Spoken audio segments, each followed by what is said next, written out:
It was 2016, and I was 34 when I took a job watching over a small cemetery out in northwestern Pennsylvania. It wasn't the kind of job anyone really aimed for, but after my divorce and getting laid off from a warehouse job, I needed something that paid, even if it was part-time and odd. A friend of a friend told me about it. The township was looking for someone to take care of basic upkeep at the site. A little cemetery tucked in the woods outside a forgotten stretch of Route 6. The official name was Ashbrook Cemetery, though no one really called it that anymore. They gave me a rundown, paid in cash. Twice a week I was expected to mow the grass, clear branches, and clean off old headstones if moss or mold got bad. But the weird part, and this is where I should have asked more questions, was the night watch. Once every 2 weeks, I was supposed to spend the night in a cabin on the property. No one really explained why. They just said it was part of the gig. I assumed it was mostly to deter vandals, teenagers doing dumb stuff, maybe kids daring each other to sneak into a graveyard. I figured I'd bring a book and a thermos of coffee, sit in the little cabin with a space heater, and ride out the night. The cabin was a squat, windowless rectangle with one door and a padlock on the outside. It sat maybe 50 yards from the oldest part of the cemetery, closer to a thinning line of trees than the graves. It looked like something used for storing tools once, or maybe a caretaker's rest shack. It had a metal roof, a bare concrete floor, one table, and a plastic chair. There was no power, but I was given a flashlight and a lantern. They told me I could bring my own battery radio if I wanted. The first 2 overnights were dull. I sat in the chair for a few hours, walked the cemetery paths at midnight, and nodded off until dawn. It got cold, but not unbearable. I'd sleep in my coat, wake up stiff, and drive home feeling like I'd wasted 8 hours. But the third night changed everything. It was late November. A cold front had come through, and there was already frost layering the tall grass. I arrived just after 5 p.m., earlier than usual, because I wanted to stack a few logs around the cabin door to block out the wind.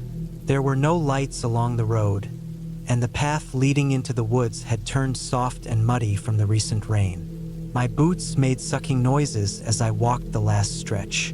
I parked by the old fence. My breath came out in clouds, and I could feel the tight sting of cold in my nose. I unlocked the padlock, pushed the heavy wooden door open, and ducked inside. It was already near dark. The silence out there was the first thing I noticed. In town, there's always a hum, cars, TV, people walking around.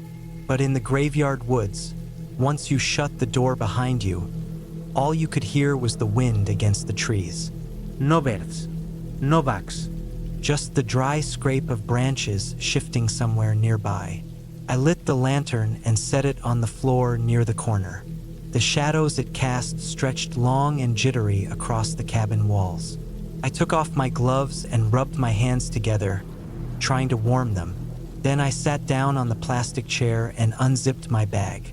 I had a sandwich, a flask of hot coffee, and an old book about logging accidents in the Appalachian region. I liked weird nonfiction like that. For the first couple hours, it was the usual routine. I'd read for a bit, sip coffee, and get up every now and then to stretch my legs. Around 10:30, I stepped outside to take a piss. The sky was clear, and the stars looked sharp enough to cut yourself on.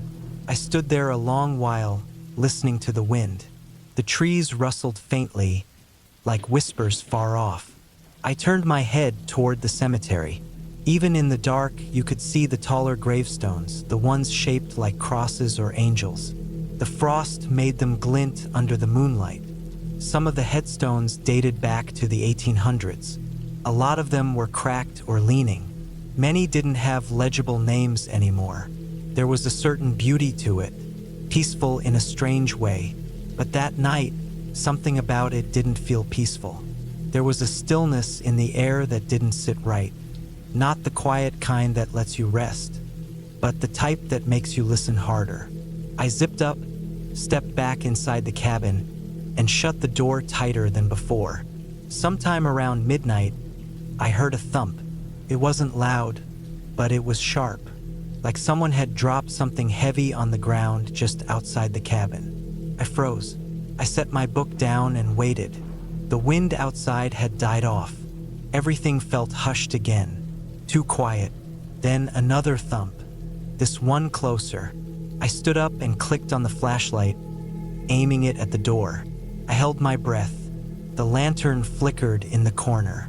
For a second, I told myself it was probably a deer or a falling branch. But it didn't sound like that. It sounded deliberate, heavy, like someone placing their boots on the ground outside and leaning against the wall. I waited maybe a full minute. Then I heard something else. Rustling, this time, near the far side of the cabin. Then the faintest crunch of grass. I wasn't carrying a gun. I had a small knife in my coat pocket, but nothing I'd want to rely on if someone actually meant harm. I didn't want to open the door. I didn't want to see whatever or whoever it was. My heartbeat thudded in my ears. Then it stopped. No more footsteps. No tumpín. No rustling. I kept the flashlight aimed at the door for a long while before slowly sitting down again. I didn't sleep. I didn't even blink much.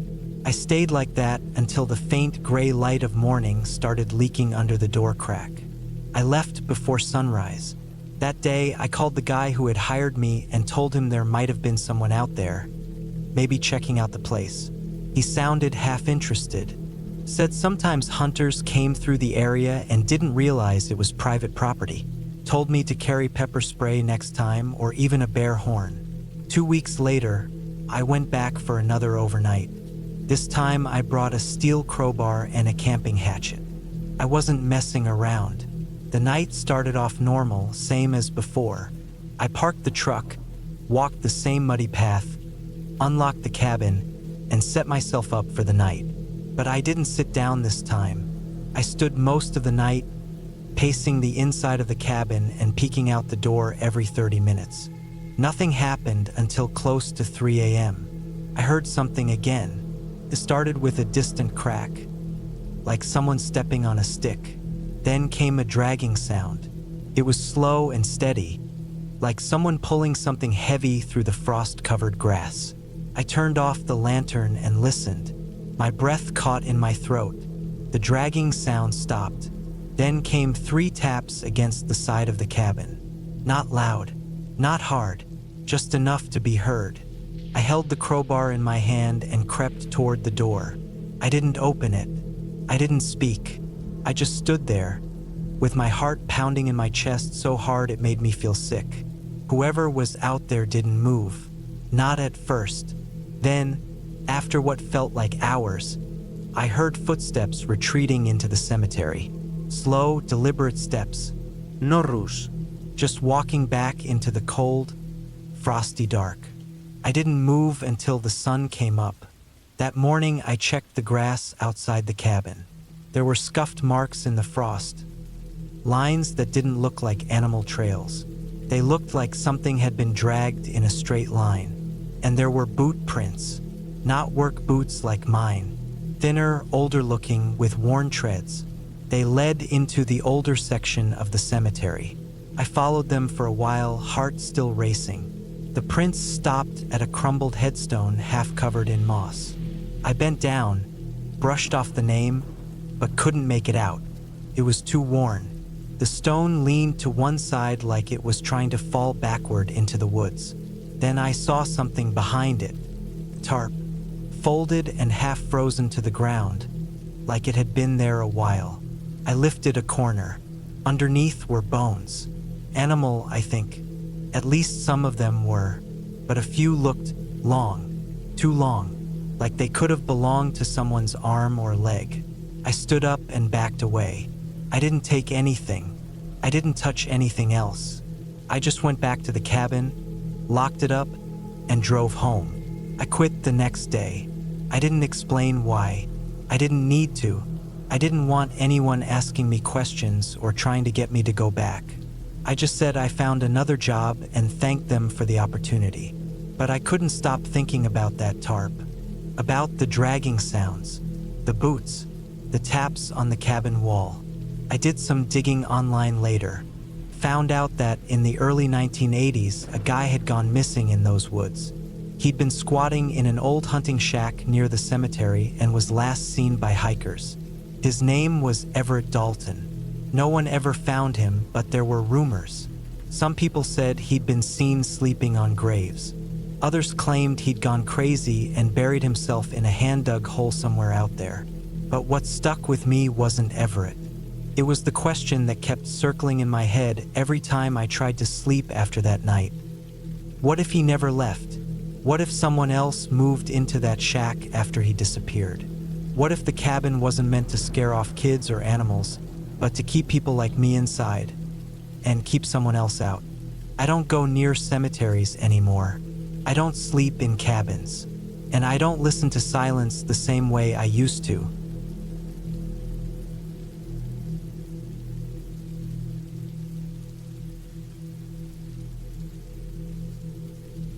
It was 2017, and I was 32 at the time. I had just gone through a rough patch. My father had passed away that spring, and the grief didn't hit all at once. It was the kind that crept up on me at night, quiet but heavy. I worked in digital marketing back then, mostly sitting in front of a screen all day. Between that and the stress of dealing with family affairs, I needed space.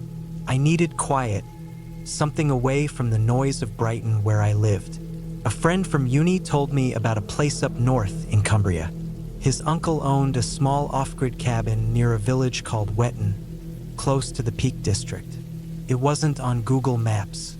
You could barely find it unless someone walked you there. He said it was perfect for a few days alone, just to sit in the woods, no signal, no work, no one bothering me. He called it a digital detox. I thought it sounded about right. I packed up my old diesel Peugeot, threw in some basic supplies, a couple of books, instant coffee, my boots, and a torch. I drove up on a Thursday morning in late October. The sky was gray most of the way, drizzling on and off. Trees were already losing their leaves. It was that time of year where everything feels like it's fading into something colder and quieter. I reached the village by late afternoon. My friend's uncle had left a key in a shed behind his own house, wrapped in a rag and placed under a spade. I took it and followed the directions scrawled on a scrap of paper. Cross the stone bridge, follow the trail for 2 miles, look for the ash tree that splits at the root. From there, a small path led deeper into the woods. I parked the car where the road ended and walked in. It was quiet, not silent, but thick with the sort of sound that fills your ears with more absence than noise. I remember hearing birds wind through bare branches, the crackle of dry leaves under my boots. The trail narrowed after a while, becoming more of a deer path, and just as I started to wonder if I'd taken a wrong turn, I saw the ash tree. Its roots curled around each other like twisted fingers, and behind it was a cabin, half hidden by overgrowth and brambles. It wasn't large, just a single-story wooden building, weathered and dark from years of rain and moss. The windows were old but intact. There was a small porch, an axe resting on a stump by the side, and a rusted wheelbarrow leaned against the wall. I unlocked the door and stepped inside. The air inside was cold and dry. Dust floated in the dim light. There was a cast iron stove in the corner, a small kitchen with an old kettle, some mismatched mugs, and 2 chairs by a window that looked out into the trees. No electricity, just a few candles, a lantern, and some firewood stacked by the stove. I set my bag down and lit a match. That first night was uneventful. I lit a fire, boiled some water, ate cold pasta from a tub, and read until my eyes ached. I slept on a stiff mattress under heavy wool blankets. It was hard to tell how late it was because of the thick canopy and the lack of light. But I remember waking up sometime in the early hours. There was no reason for it. No noise. Just a feeling like something had changed in the air. I stayed still for a while, heart thudding a little, listening for anything. Eventually, I fell back asleep. The second day, I woke up to a layer of frost on the windows. I stepped outside and the cold bit into me fast. I took a long walk through the woods, carrying a flask of coffee and a small knife just in case. I found a stream, some deer tracks, and what looked like an old wire fence mostly swallowed by the earth. I didn't see a soul. That night, I cooked some soup and sat on the porch with a blanket. The sky was heavy with clouds again, stars faint behind them. It was the third night that everything changed. I remember it clearly. I had gone to bed earlier than usual. I'd run out of reading material and didn't have anything else to keep me up. The fire had burned down low. I wrapped myself in the blankets and closed my eyes. Sometime in the middle of the night, I woke up again. This time, it wasn't subtle. It wasn't just a shift in the air. I heard something, footsteps, outside, slow, deliberate crunches on dead leaves. I lay there, eyes wide open, heart kicking in my chest. At first, I thought maybe it was a fox, maybe even a deer, but the steps were too slow, too careful, and then they stopped, right outside the wall behind my head. I didn't move. I held my breath. Minutes passed. Then I heard it again, the unmistakable sound of someone walking around the cabin. Not running, not wandering, walking in a slow circle. I sat up, moved to the window as quietly as I could, and pulled back the curtain just an inch. It was dark. My breath fogged the glass. I strained to see through the trees, through the thick black shapes and shadows. Then I saw it. A woman, just standing there. She was facing the side of the cabin, not even looking in. She wasn't close, maybe 10 meters away, but she wasn't doing anything. She wasn't holding anything. She wasn't walking. She just stood there like she was waiting for something. She was wearing something pale, not white, but a faded, thin coat. Her hair was gray or light brown, matted or maybe just unwashed. Her arms hung at her sides. No torch. No bag. No dog. I watched her for a long time. I don't know how long, but I didn't blink much. Eventually, she turned and walked off into the woods. Not fast, not like she was scared, like she knew where she was going. I stayed by the window the rest of the night. I didn't sleep. The next morning, I walked around the cabin. I found the prints in the frost. Small, thin shoes, too small for a man. They went all the way around the cabin and then disappeared into the brush. I should have left right then. I should have packed up and walked back to the car. But something in me said no, that maybe it was just a local woman who got turned around. Maybe she'd been out walking, confused, maybe even sleepwalking. It didn't make sense, but I told myself that. The day passed slowly. I kept listening. Every gust of wind made me jump. Every bird call sounded too sharp. I stayed inside mostly, axe beside me, stove burning. That night, I didn't go to bed. I kept the lantern on and sat by the window with a blanket. The woods felt wrong. The quiet had changed. There were no animal sounds. No rustling. Just silence. Then, maybe around 1 a.m., I saw her again. She was standing even closer this time, just off the trail, facing the cabin again, head slightly tilted like she was listening, still not moving. I didn't turn on any light. I didn't go outside. I just watched. At one point, I thought she started to smile. Not a big smile, just a little twitch in her cheek, like something amused her. Then, slowly, she turned and disappeared behind a tree. I didn't sleep that night either. I barely breathed. The next morning, I made the decision. I go back to the car, hike out, drive home. I packed up fast, checked every corner of the woods I could see, and didn't stop walking until I reached the car. I drove without looking back. I didn't tell my friend. I didn't tell anyone for a long time. I just tried to forget it. 2 weeks later, I saw a news article online. A woman's body had been found in the woods near Wetton. Identified as local, had gone missing years earlier. No foul play suspected. They thought she had wandered off and gotten lost during a breakdown. possibly survived off the land for a while. They said the remains had been exposed recently, likely by weather or animals. They showed a sketch of what she might have looked like when she was alive. Thin, pale coat, light brown hair. It was her. I knew it. But here's the thing. The article said she'd been dead for months, long before I got there. I don't believe in ghosts. I don't. But I know what I saw. I know she was there, moving, walking, watching.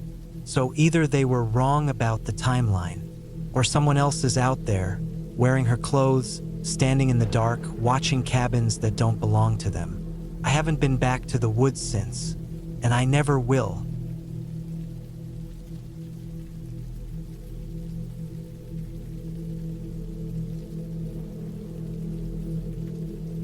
I hadn't been back to the upper parts of Vermont since 2003. That was the last time my uncle was still alive. I was 24 back then and had just finished school, still unsure what to do with myself. My uncle, Craig, owned a piece of land near the Canadian border, and he let me stay in one of the old cabins on his property for a couple weeks. It was meant to be a break from the world. No electricity, no cell service, just trees, wind, and the dull sound of leaves moving like whispers above your head. I hadn't thought about that cabin for years until I saw a photo online. It was just some random guy's hiking blog. He had posted pictures of remote places around Vermont, and one image stopped me cold. The outline of the old cabin was unmistakable. The roof had started to cave in a little, but the front steps were still there, and I recognized the crooked doorframe. It was my uncle's cabin, or it used to be. Something in me shifted. It was a weird mix of curiosity and some quiet sense of obligation. I started thinking about all the time I spent up there, how peaceful it had been. I remembered the soft light in the mornings and how you could hear nothing but your own footsteps for hours at a time. It seemed like something worth revisiting. Maybe I thought it would help me find some part of myself again. Some version of me that I'd lost since getting older, settling down, working too much, and forgetting what silence felt like. So I packed up some gear, took a few days off from work, and made the 5-hour drive from Boston up toward Orleans County. I didn't tell anyone exactly where I was going. I just told my boss I was taking a solo hiking trip and turned off my phone once I reached the edge of reception. I figured it would be nice to disconnect. Looking back now, that was the first mistake. The dirt road leading up to the land had changed. It used to be more defined, but now it was half covered in pine needles and broken branches. I had to park half a mile down the slope and walk the rest with my pack slung over my shoulder. Took me longer than I thought. The trail was still there if you looked close. Just a faint depression in the ground where years of footsteps had pressed it down, but nature had taken most of it back. When I reached the clearing, I stopped moving for a while. It was like stepping into an old photograph. The cabin was still standing, but it looked beaten up. The windows were long gone, and the roof sagged near the back like it had partially collapsed. Moss had grown thick on one side, and a birch tree had pushed its way through the outer steps, twisting upward like it had been there longer than anything else.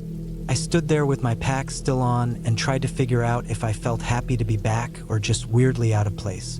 It was hard to say. The woods around the clearing were quiet in a way I didn't remember. There were no birds, no distant cracking of trees in the wind, just stillness. I set up my tent about 30 feet from the cabin. I had no plan to sleep inside it. I just wanted to be near it. I figured I'd explore, take a few photos, and spend the night camping before heading back in the morning. But things didn't go like that.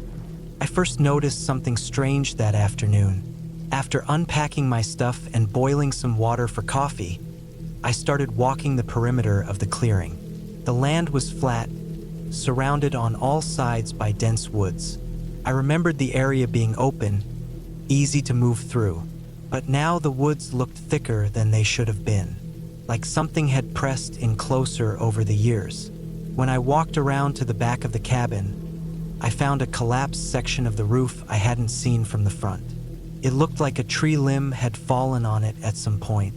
I peeked inside. The interior was almost bare.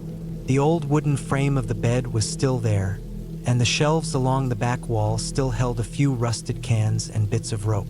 But what caught my attention was a darker patch of floorboards in the back corner. It looked like something had soaked into the wood long ago, like oil or maybe dried blood. I stepped closer, but the boards creaked under my weight, and I backed away. I made my way around the cabin and circled back to my tent. That's when I noticed it, the footprints. They weren't mine. I had been walking in boots with a deep tread, but these prints were different. They were from a smoother sole, like sneakers, and they weren't old.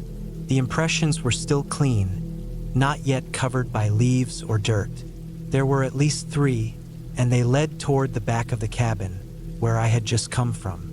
I stared at them for a long time. I tried to tell myself maybe they were mine and I just didn't remember stepping that way. Or maybe they were from some hiker who had passed through recently. But I didn't like the way they ended so close to the cabin and didn't seem to come back out. I sat by my tent for a while, watching the tree line. That stillness was still there.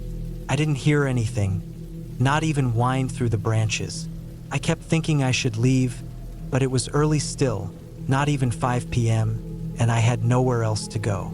I decided I'd wait until morning and head out then. I lit a small fire as the sun started to dip.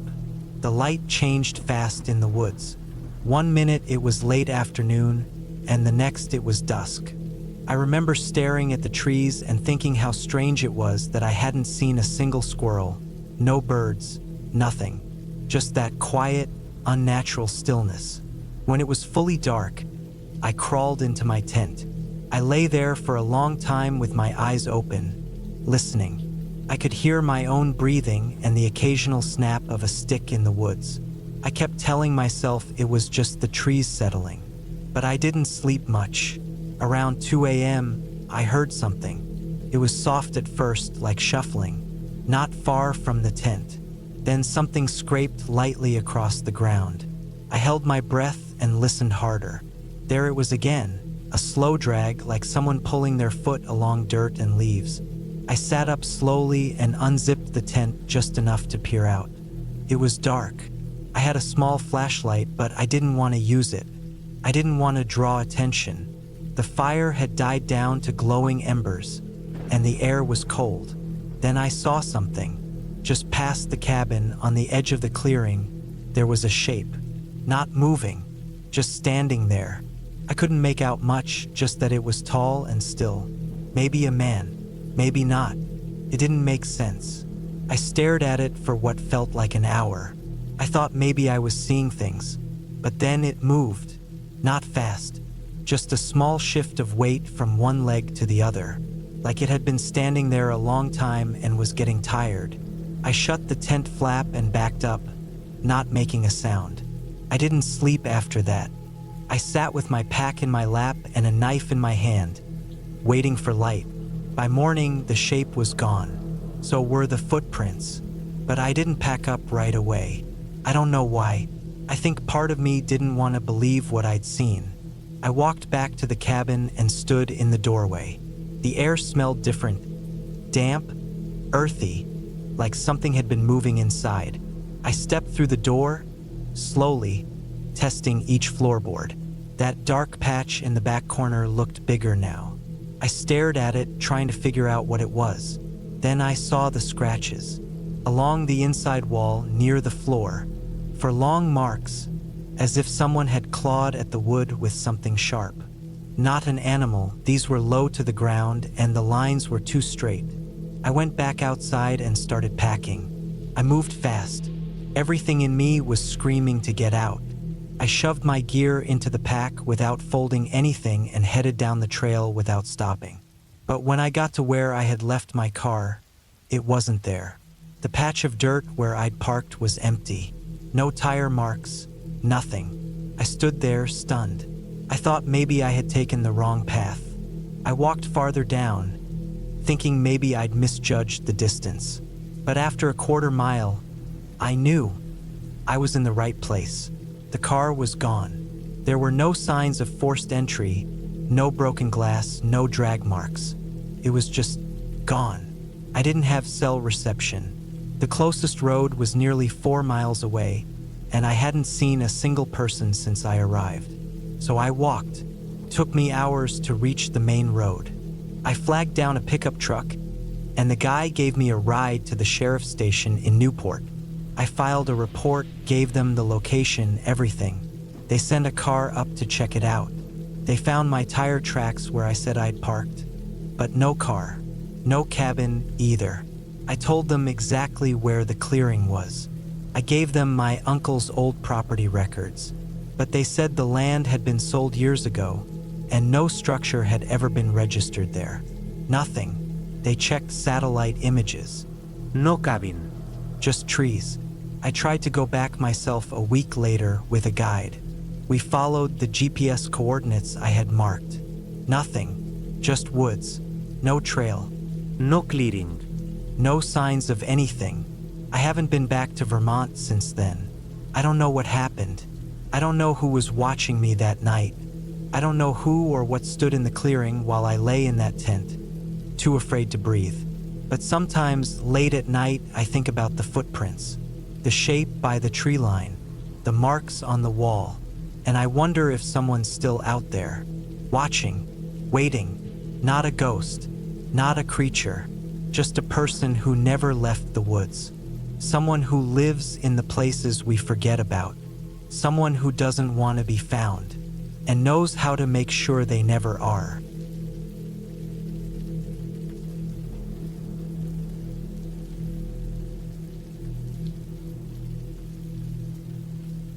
In 2016, I was 32 and in the middle of what I thought was just a rough patch in life.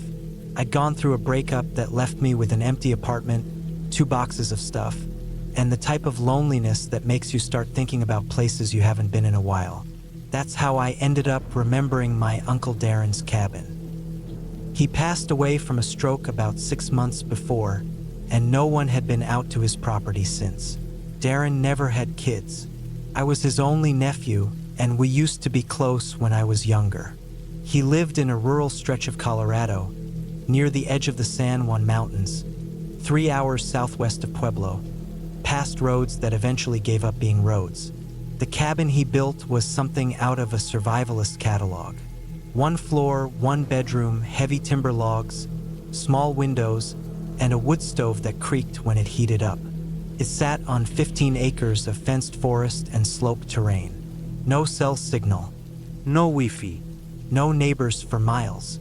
I remembered it as a peaceful place where I went a few summers during high school.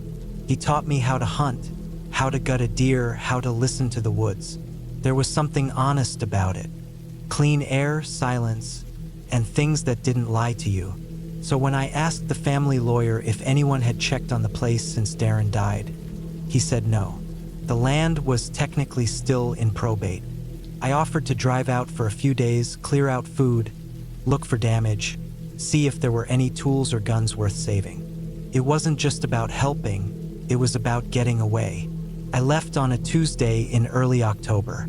Colorado's cold hits early in the high country, and I figured I'd be in and out before the first real snow. I took my old truck, loaded a cooler of food, 2 jugs of water, a basic toolkit, and a borrowed .308 rifle from a friend who hunted elk. I didn't even plan to use it. I just felt better with something solid in my hands. The road up to Darren's place turned to gravel, then dirt, then nothing at all. I had to crawl in low gear for the last half mile through a dry wash that scraped the bottom of the frame. The gate was still chained, just like he left it. I unlocked it and drove in slowly. The land hadn't been touched. Same split rail fencing around the property. Same old oil drum beside the porch. Same wooden steps with the front right one sagging where the support had rotted years ago. I parked and shut off the engine. It was quiet. Not peaceful quiet like I remembered, but dead quiet. Even the wind seemed hesitant. I stepped inside, and everything smelled like cold wood and dust. Mouse droppings on the table, a few cobwebs in the corners, but otherwise intact. No sign of water damage or break-ins. I opened the windows, aired it out, unloaded my gear, and laid out my sleeping bag on the old bed in the corner. The mattress was too old to sleep on. I didn't care. That first evening, I made chili on the old propane stove, sat on the porch with a flashlight, and tried to remember the stars. You forget how many there are when you live near a city. I kept the rifle leaning next to me, more for show than anything. When the cold got into my bones, I went inside, stoked the fire, and tried to sleep. I didn't sleep. Something kept bothering me. Not a sound, not a light, just a kind of pressure, like when someone's standing behind you. You turn around, and no one's there, but you still feel it.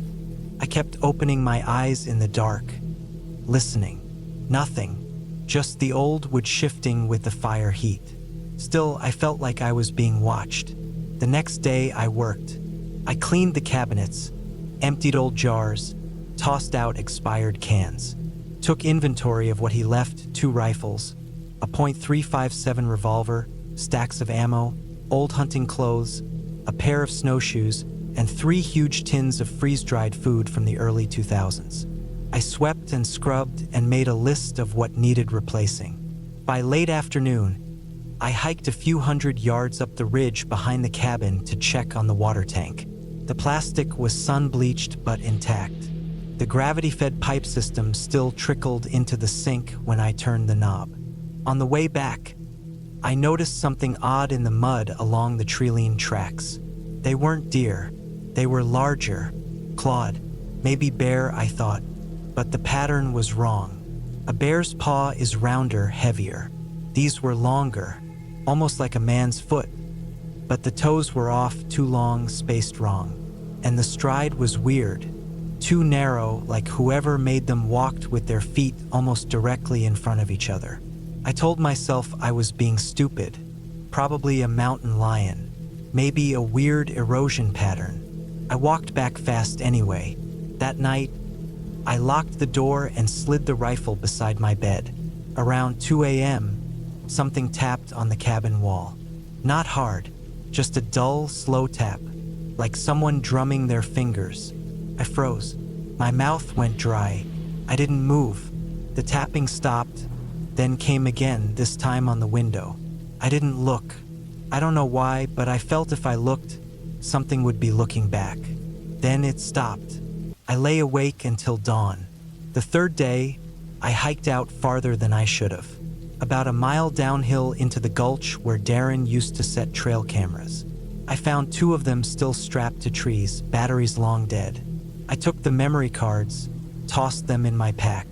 I figured I'd check them later on a laptop.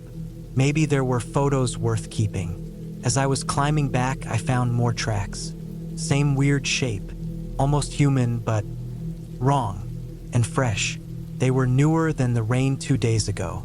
I followed them for about 50 yards, then realized they were doubling back, like something had walked in a circle. I stopped. My heart was pounding, and I couldn't tell if it was from the climb or something else. I looked around and suddenly had the sharp, real sense that something was very close. I moved fast, back to the cabin, didn't stop to catch my breath. That night, I built a fire in the pit out front and sat with the rifle across my lap. I didn't eat. I didn't drink. I watched the trees. They didn't move, but they felt alive. Just past midnight, I heard a sound that I'll never forget.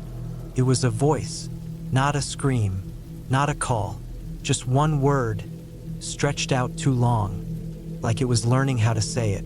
Said my name, not like someone calling for help, more like someone practicing how to copy it. But it wasn't close. Came from up on the ridge. Too far for a normal voice to carry. Too clear for the distance. I didn't answer. I didn't move. Eventually, the fire died down. I went inside, locked everything, and sat in the dark, holding the rifle across my legs until morning. I wanted to leave that morning. I did, but something in me wouldn't. I don't know if it was pride or stupidity, but I told myself it was just a cougar. They can sound weird when they scream. I told myself the tracks were distorted by rain. I told myself all kinds of things. I stayed one more night. This time, I didn't sleep inside. I sat in the truck. Engine off, rifle in my lap, keys in my coat. If anything happened, I'd start the truck and get the hell out.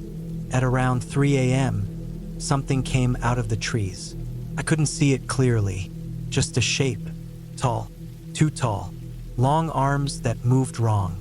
It walked along the edge of the trees, not coming closer, just pacing. It didn't make noise. It didn't run. It just watched. Then it crouched, leaned forward, and mimicked my name again. That was it. I turned the engine over, floored it, and hit the gate so hard I cracked the grill. I didn't stop until I got to a gas station on the highway 50 miles east. I slept in the truck with the lot lights on, surrounded by people I didn't know and didn't care to. I didn't tell anyone. What could I say? I went back to the cabin a week later in daylight with a sheriff's deputy and the lawyer.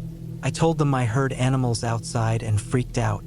They chalked it up to stress, being alone in the woods, the grief of my uncle's passing. But the tracks were still there, and now they led all the way around the cabin. They never entered. They circled, watched. We packed up Darren's things, sold the land 3 months later. I never went back. I still don't know what I saw. I don't believe in legends. I don't believe in shapeshifters or stories from old tribes twisted into tourist bait. But I do believe in predators. I believe in things that wait. And I know whatever it was, it watched me the entire time. And if I had opened that window when it tapped, I don't think I would have made it out.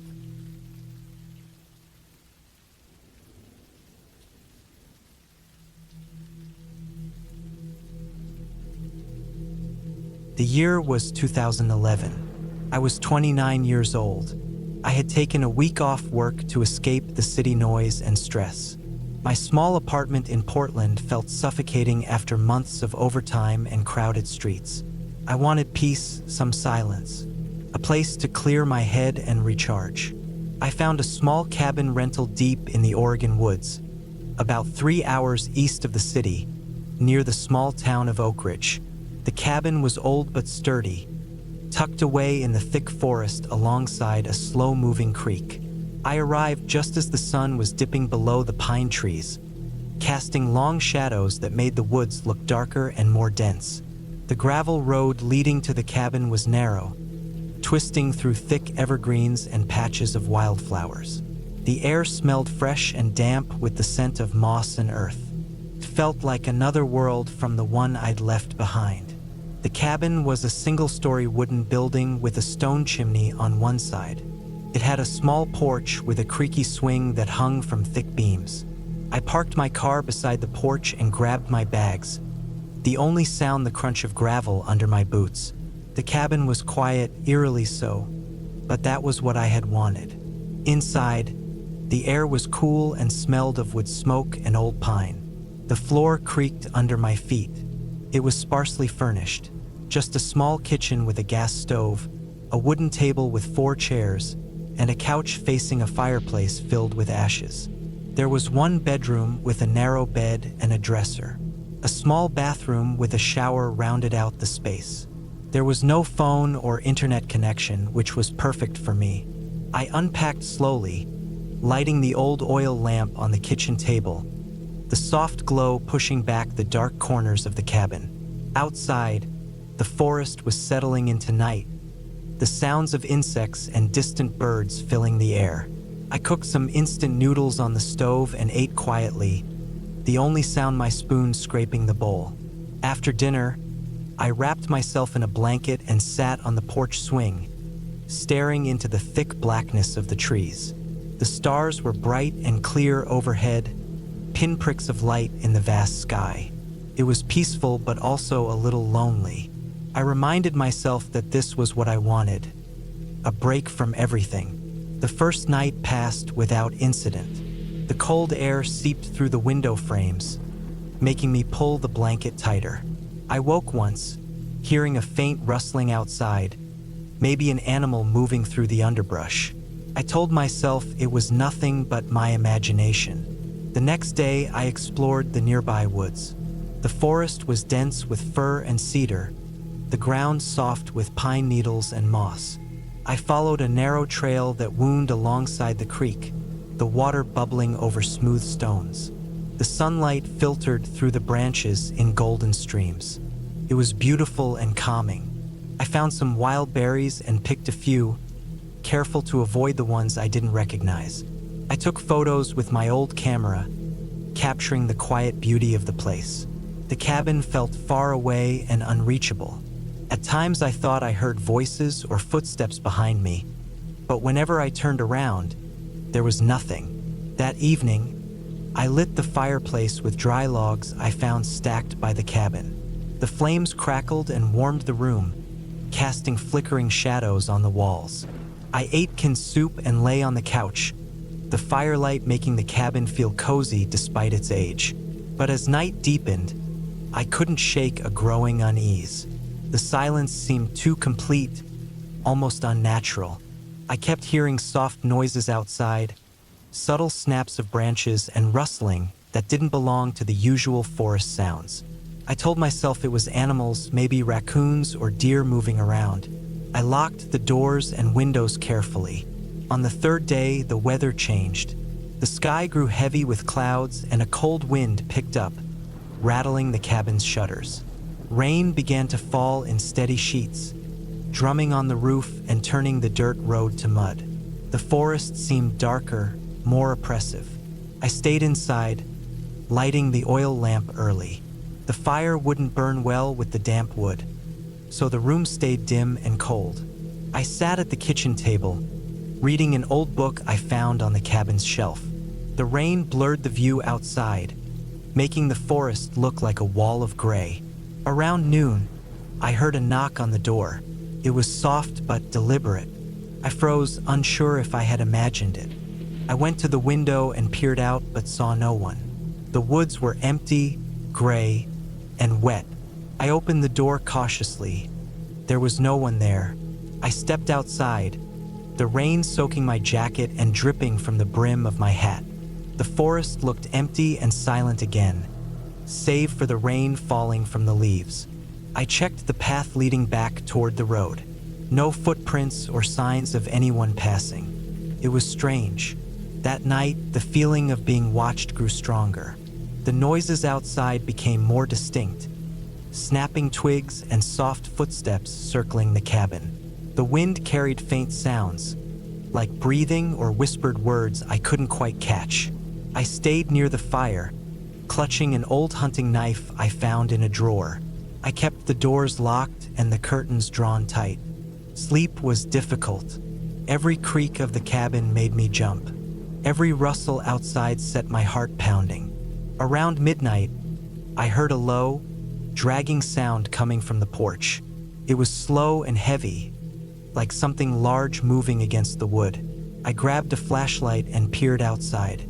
The beam caught the shape of something lying just beyond the porch, half hidden in shadow. I couldn't tell what it was. I didn't want to investigate, so I shined the light around quickly before shutting the door and locking it again. The thing didn't move. The rain kept falling, washing away any tracks. The next morning, I decided to leave early. The unease was too much, and I wanted to get back to safety. I packed quickly, loaded the car, and started the engine. But as I pulled out, I noticed something odd. The tire tracks in the mud outside the cabin weren't only mine. There were others, deep, heavy tracks leading into the woods, then circling back toward the cabin, as if someone had been watching me. I checked the mirrors nervously, but the road behind me was empty. I told myself to calm down. Maybe it was an animal or a logging truck that had passed before. On the way back, the forest felt less peaceful. I kept glancing in the rearview mirror, feeling like someone was following me. I stopped at a small diner in Oak Ridge for coffee, trying to shake off the feeling. A man sat at the counter, his clothes soaked and dirty, his eyes sharp and watchful. He stared at me as I drank, but didn't say a word. I felt my skin crawl and left quickly. Later, back in Portland, I told a friend about the cabin. He warned me that some of the remote areas near Oak Ridge were used by hunters or sometimes by people hiding from the law. That explained the tracks and the man. But why had they been watching me? What had they wanted? I never went back. The cabin stayed in my mind as a place where silence wasn't peaceful but dangerous. The forest had secrets, and sometimes, when you're alone out there, the quiet can be the loudest sound of all. Weeks later, I looked up the cabin's history online and found an old news report about a man who lived nearby and had disappeared a few years before I arrived.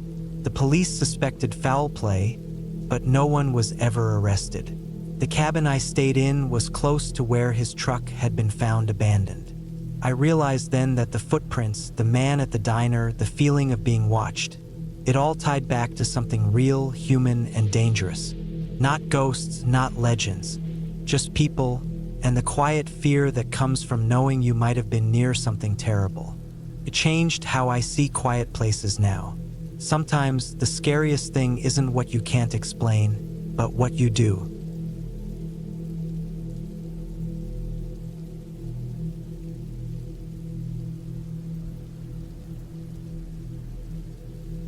My name's Drew. I'm 39, divorced, no kids.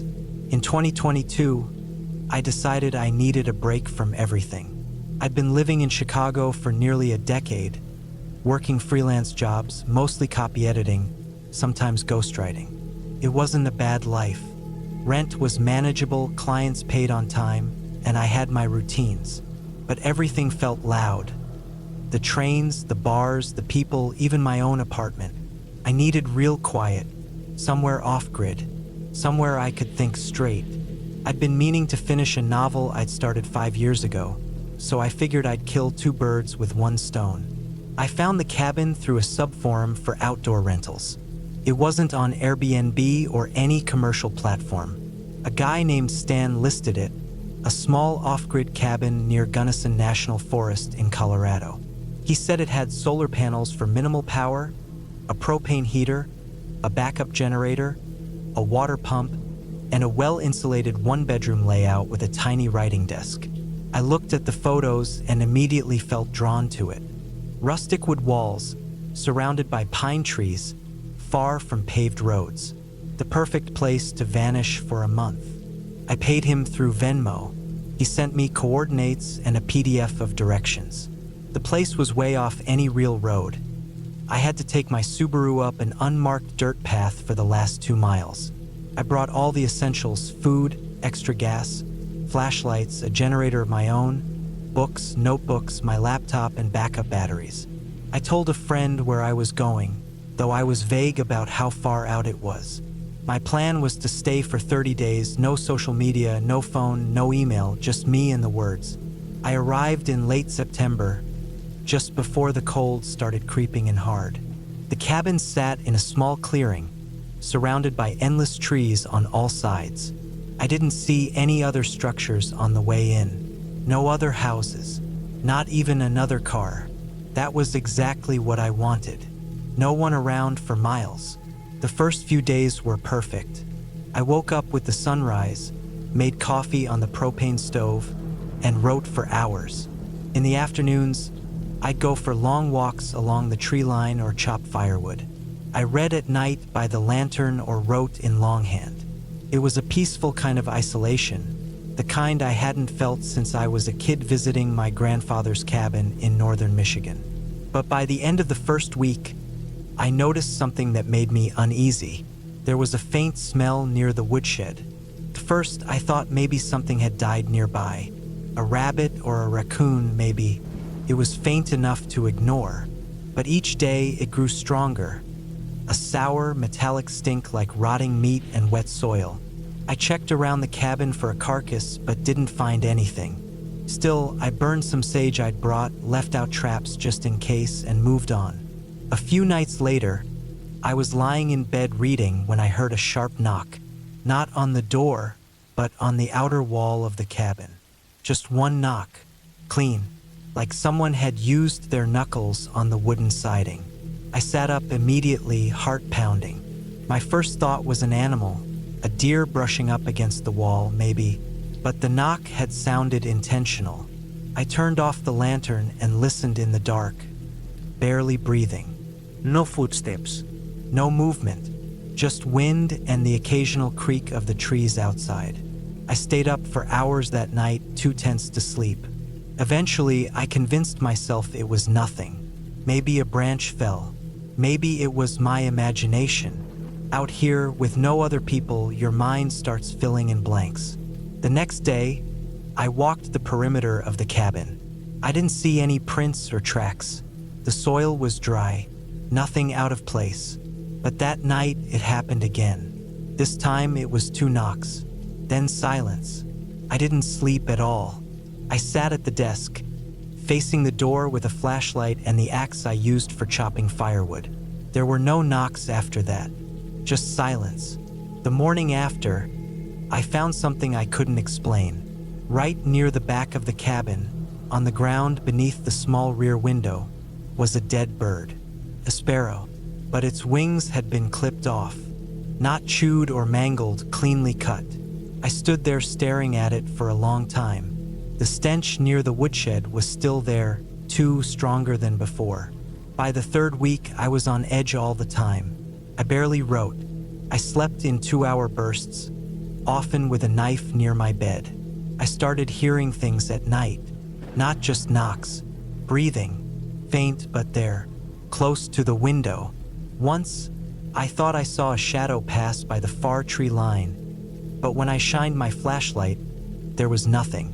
I began wondering if someone was living out here in the forest. Some drifter, some off-grid squatter.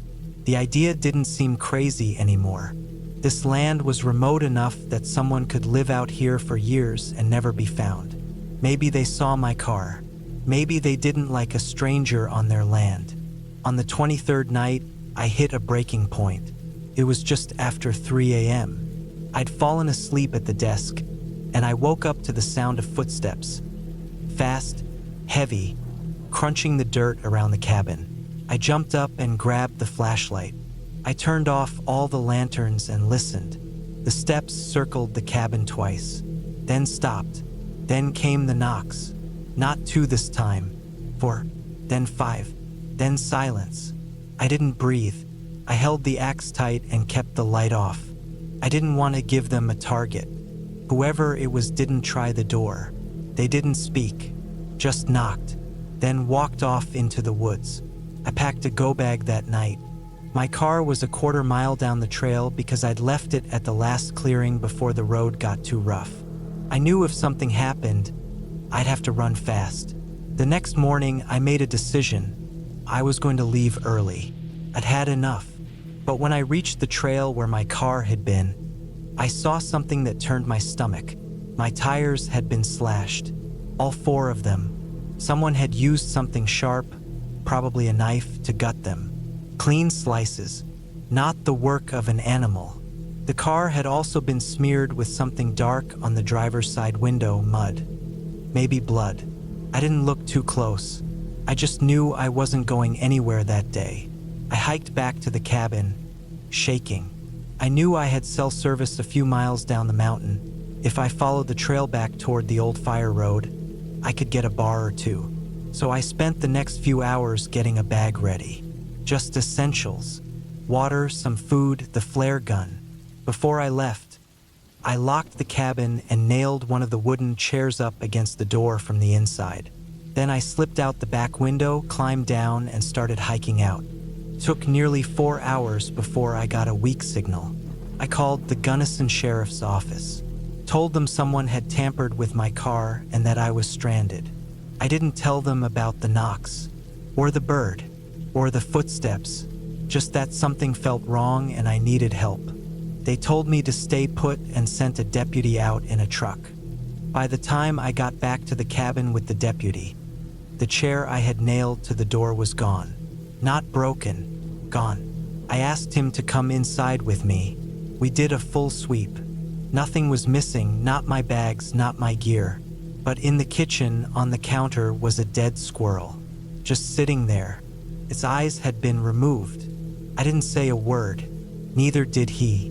He just called for backup and helped me load my things into his truck. They filed a report. The official guess was a squatter or a poacher, someone who didn't like strangers in the woods. They never found anyone. I didn't press them for updates. I spent the next 2 weeks sleeping on a friend's couch in Boulder. I couldn't go back to Chicago right away. I needed to be near people. I needed to hear traffic and voices and the dumb sound of dogs barking at fire trucks. I never finished that book. Sometimes, even now, I'll wake up in the middle of the night and think I hear someone knocking. Just once. Just one clean knock on the wall of whatever apartment I'm renting. I'll sit up, my pulse racing, and hold my breath. But it's never real. It's just in my head. I've told this story a few times. People always ask if I think someone was watching me from the day I arrived. If maybe they were living out there the whole time, slipping closer each night. I don't know. I really don't. All I know is I'm not going back to the woods. Not alone. Not ever. And I'll never stay in another cabin again.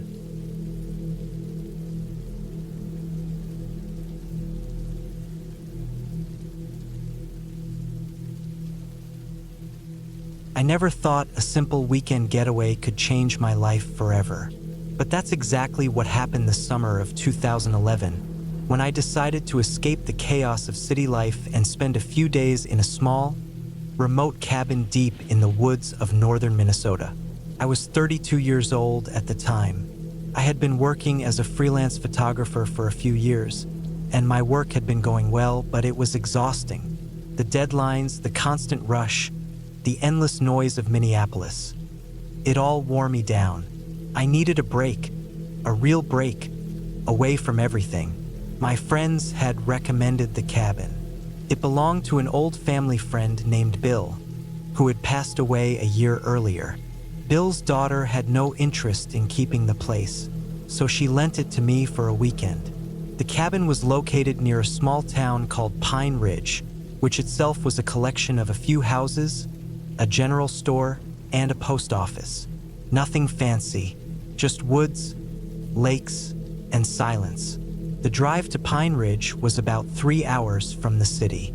The closer I got, the more I felt a strange mix of excitement and unease. The roads narrowed and twisted through dense forests, and the tall pines blocked out the sun in places. By the time I arrived, the sun was low in the sky, casting long shadows across the dirt road that led to the cabin. The cabin itself was small and rough. It looked like it hadn't changed much since the 1970s. A single-story wooden with a stone chimney on one side. The porch sagged a bit, and the paint on the door was peeling. I liked it immediately. Inside, the smell of old wood and damp earth filled the air. There was a small kitchen with a wood stove, a single bedroom with a bed, and a tiny living room with a couple of chairs and a table. It was simple, but it was peaceful. I spent the first evening unpacking, lighting a fire in the stove, and eating a cold sandwich I'd brought along. The silence was profound, broken only by the occasional creak of the old cabin settling and the distant calls of birds. I was alone, but it felt good, like I had the entire world all to myself. Night fell quickly. Without the city lights, the stars seemed impossibly bright outside the window. I lay in bed, listening to the sounds of the forest. At first, it was calming, the rustle of leaves, the chirping of crickets. But after a while, the quiet became too deep, too complete. It was like the forest was holding its breath. I drifted off to sleep, but I was restless. Around 2 a.m., I woke up suddenly. A strange noise had pulled me out of my dreams. At first, I thought it was just the wind, but then I heard it again. A slow, deliberate crunching sound outside the cabin, like footsteps on dry leaves. My heart started to race. I lay still, eyes wide open, staring into the darkness beyond the window. The steps were slow and methodical. They circled the cabin once, then stopped.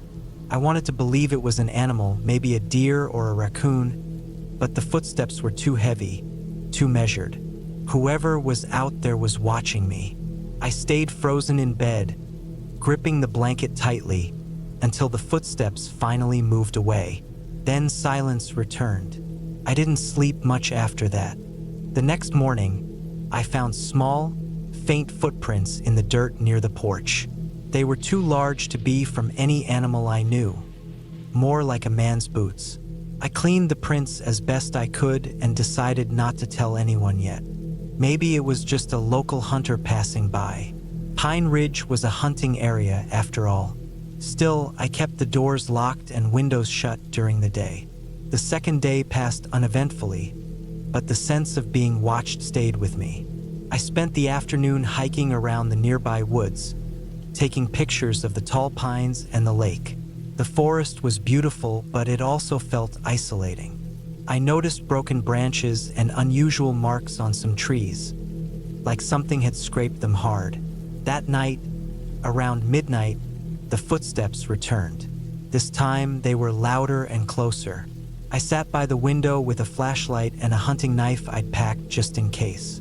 A figure appeared in the darkness, tall, wearing a dark hoodie, moving slowly but with purpose. I froze. The person didn't say a word but started walking toward the cabin's front door. My first instinct was to run, but I knew if I left, I'd be exposed in the open woods. Instead, I locked all the doors and windows and stayed silent in the corner of the living room. The figure knocked on the door, just once. Then it stepped back, disappeared into the shadows. I didn't sleep that night. By the third day, I realized I wasn't safe. My phone had no signal and I couldn't call anyone. I thought about hiking back to town, but the woods were thick and confusing. I knew if that person wanted to catch me, they could. That afternoon, I noticed the woodpile near the cabin had been disturbed. Some logs were moved, and there were fresh dirt marks. Whoever had been there was testing me, trying to see how alert I was. I stayed inside the cabin all day, barely eating, barely moving. The silence was unbearable. I could hear every little noise outside, the snapping of twigs, the distant rustle of animals, but also that heavy breathing that wasn't mine.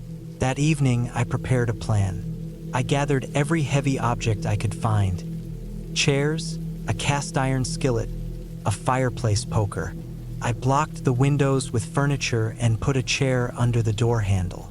Night came, and with it, the footsteps again. They circled the cabin, louder this time, more aggressive. I could hear the crunching gravel from the driveway as well. Suddenly, a window shattered. Glass exploded inside, scattering shards everywhere. A cold rush of air followed, and I saw the figure reaching inside with a knife. Adrenaline took over. I grabbed the poker and swung it with all my strength, hitting the hand and making the attacker pull back. He cursed loudly, the voice rough and angry. The door shook as the figure tried to force it open. I held the chair tight, bracing myself. Minutes felt like hours. The attacker was persistent. Suddenly, the door gave way. He burst inside, wild eyes fixed on me. We fought fiercely. The cabin echoed with the sounds of struggle. I managed to land a few hits, but he was strong and desperate. In the chaos, I grabbed a heavy cast iron pan and slammed it down on his head. He staggered and collapsed. I didn't wait to see if he was dead. I ran to the porch, grabbed my backpack, and dashed into the woods. I ran blindly, heart pounding, lungs burning. The forest was thick and dark, but I kept moving, driven by pure fear. After what felt like hours, I stumbled onto a dirt road. I followed it until I saw headlights approaching. Car slowed down and I flagged it frantically. The driver was a local man who took me to the Pine Ridge Sheriff's office. They called for backup and searched the cabin. The attacker was found barely conscious in the cabin, bleeding and beaten. He was arrested and later identified as a local drifter with a violent past. He had been stalking the area for weeks, looking for isolated cabins to rob, and worse, the experience left me shaken, but I was alive. In the weeks after, I stayed with friends, recovering physically and mentally. I never returned to that cabin, but I learned something important. In the wild, away from everything, danger can come quietly, but it's always real. And sometimes, survival means facing your worst fears head-on, using every bit of strength and will you have. The cabin was supposed to be a place of peace. Instead, it became a test of endurance. But I survived. I came out stronger. That summer, I learned how fragile safety really is, and how valuable it is when you have it.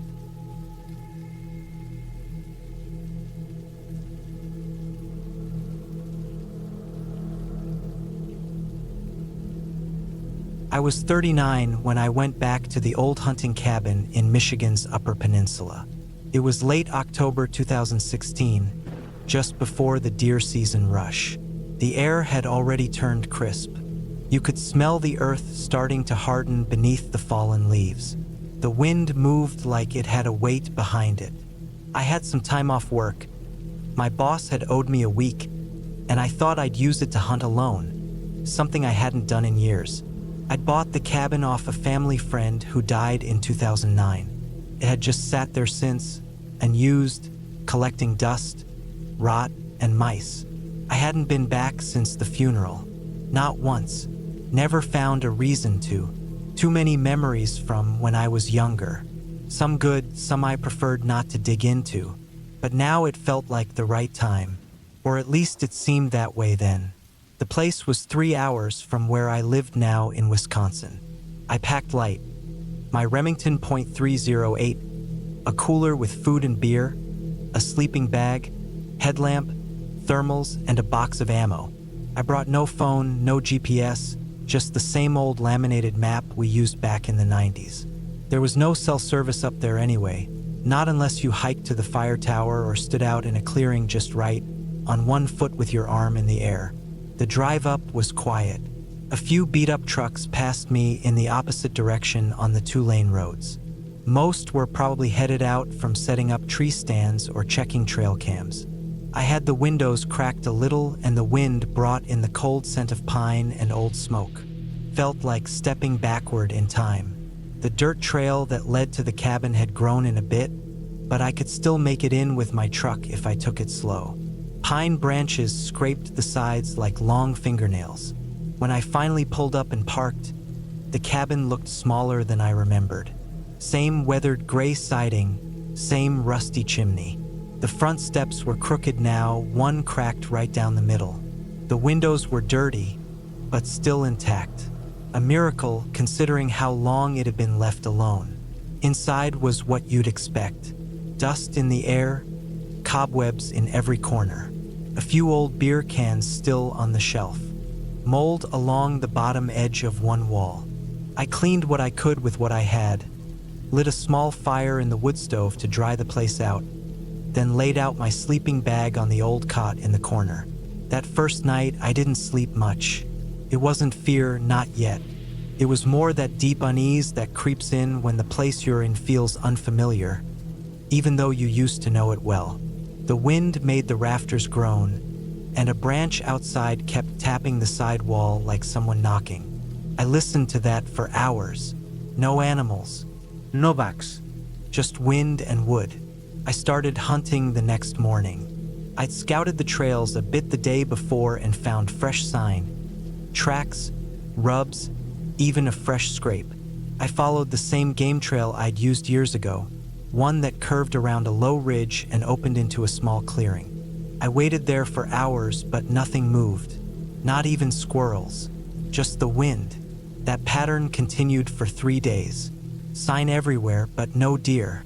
I'd hear branches snap in the woods behind me, but when I turned, nothing. Once I thought I saw movement, just a quick blur near the tree line. I stayed still, waited. Nothing. On the 4th day, things started getting weird. I woke up to find muddy footprints on the cabin porch. Human footprints. Bare feet. I stared at them for a long time. They came up from the woods, circled near the steps, and then walked back the way they came. No shoes. No socks. just pale toes and heels pressed into the soft mud and dead leaves. I followed them into the woods for maybe 20 yards before they disappeared. Just stopped, like whoever it was had been lifted off the ground. I looked for broken branches, disturbed leaves. Nothing. That night, I barely slept. I locked the door, which felt stupid since the lock was just a cheap turn bolt and the door could be kicked in with one good push. I kept the rifle close. The next day, I went out to hunt again, but I couldn't focus. I kept looking over my shoulder. Every sound snapped my attention like a whip. I didn't stay out long. I hiked back before noon. That afternoon, I went around the cabin, checking the perimeter. I found something carved into a tree near the back of the property. It was fresh, a triangle with a line through it. I didn't recognize it. Looked like something done with a knife. The bark around it was clean, and the wood beneath hadn't even started to darken yet. That meant whoever made it had been there recently. I marked it with orange tape so I could show someone later, then went back inside. That night, I kept the fire going and stayed up late. I thought maybe someone was messing with me, some other hunter trying to scare me off the land. I thought about driving out to town, but the nearest gas station was 20 miles away, and the idea of driving those winding roads in the dark didn't sit right. Sometime past midnight, I heard something outside. Not wind, not an animal. Footsteps. I killed the fire, grabbed the rifle, and stood by the window. I saw movement, just a shape cross from one side of the cabin to the other. No light, no flashlight. Just someone walking slowly, like they were pacing. I didn't go outside. I waited there, holding my breath until the shape was gone. I stayed by the window until dawn. The next morning, I found more tracks. Bare feet again. This time they were closer, right under the window where I stood. I followed them again. This time they led into the thicker brush. I pushed through branches, thorns tearing at my sleeves. Eventually, I came to a clearing I didn't recognize. In the middle was a pile of bones. Not deer, not human either, but big. Maybe a cow or something. Old bones. Gray. Picked clean. There were small things around the base of the pile. Little wooden shapes like stick figures. Some hanging from branches. Some tucked between the ribs. I turned and walked back. I didn't run, but I wanted to. I packed that afternoon. I planned to leave at first light the next day. I didn't care if I wasted the week. I'd had enough. I locked the door again, ate cold beans from a can, and lay in my sleeping bag with the rifle in my hands. I don't know what time it was when I heard it, but something touched the doorknob. I heard the rattle of metal on metal, then silence, then the softest knock. One knock, not loud, then nothing. I stayed there, heart pounding, until morning. When I opened the door, there were no footprints. No marks. But I saw something hanging from the railing. One of the stick figures, tied with thin twine, the same triangle with line symbol burned into its chest. I drove out that morning. Fast. Branches scraped the truck again, but I didn't slow down. I didn't stop until I hit the highway. I went to the sheriff's office in Marquette that afternoon, told them what I saw. They took notes, said they'd send someone out. I never heard back. I didn't go back to the cabin. Not for a year. In 2017, I sold the land. Got rid of it all. I didn't even go back to clean it out. Left everything, tools, sleeping bag, even my cooler. But here's where it sticks with me, where it doesn't let go. In the summer of 2019, I got a letter. No return address. Inside was a photo of the inside of that cabin, taken from the window, the same window I stood at that night holding the rifle. In the photo, I was asleep, lying on the cot, wrapped in the sleeping bag.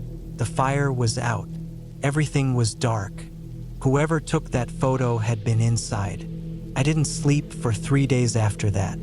I moved the next month, changed my number, got a dog, bought cameras for every inch of my property. But sometimes Late at night, I still hear that knock. Just one. Not loud. I'll never go back up there, and I'll never hunt alone again.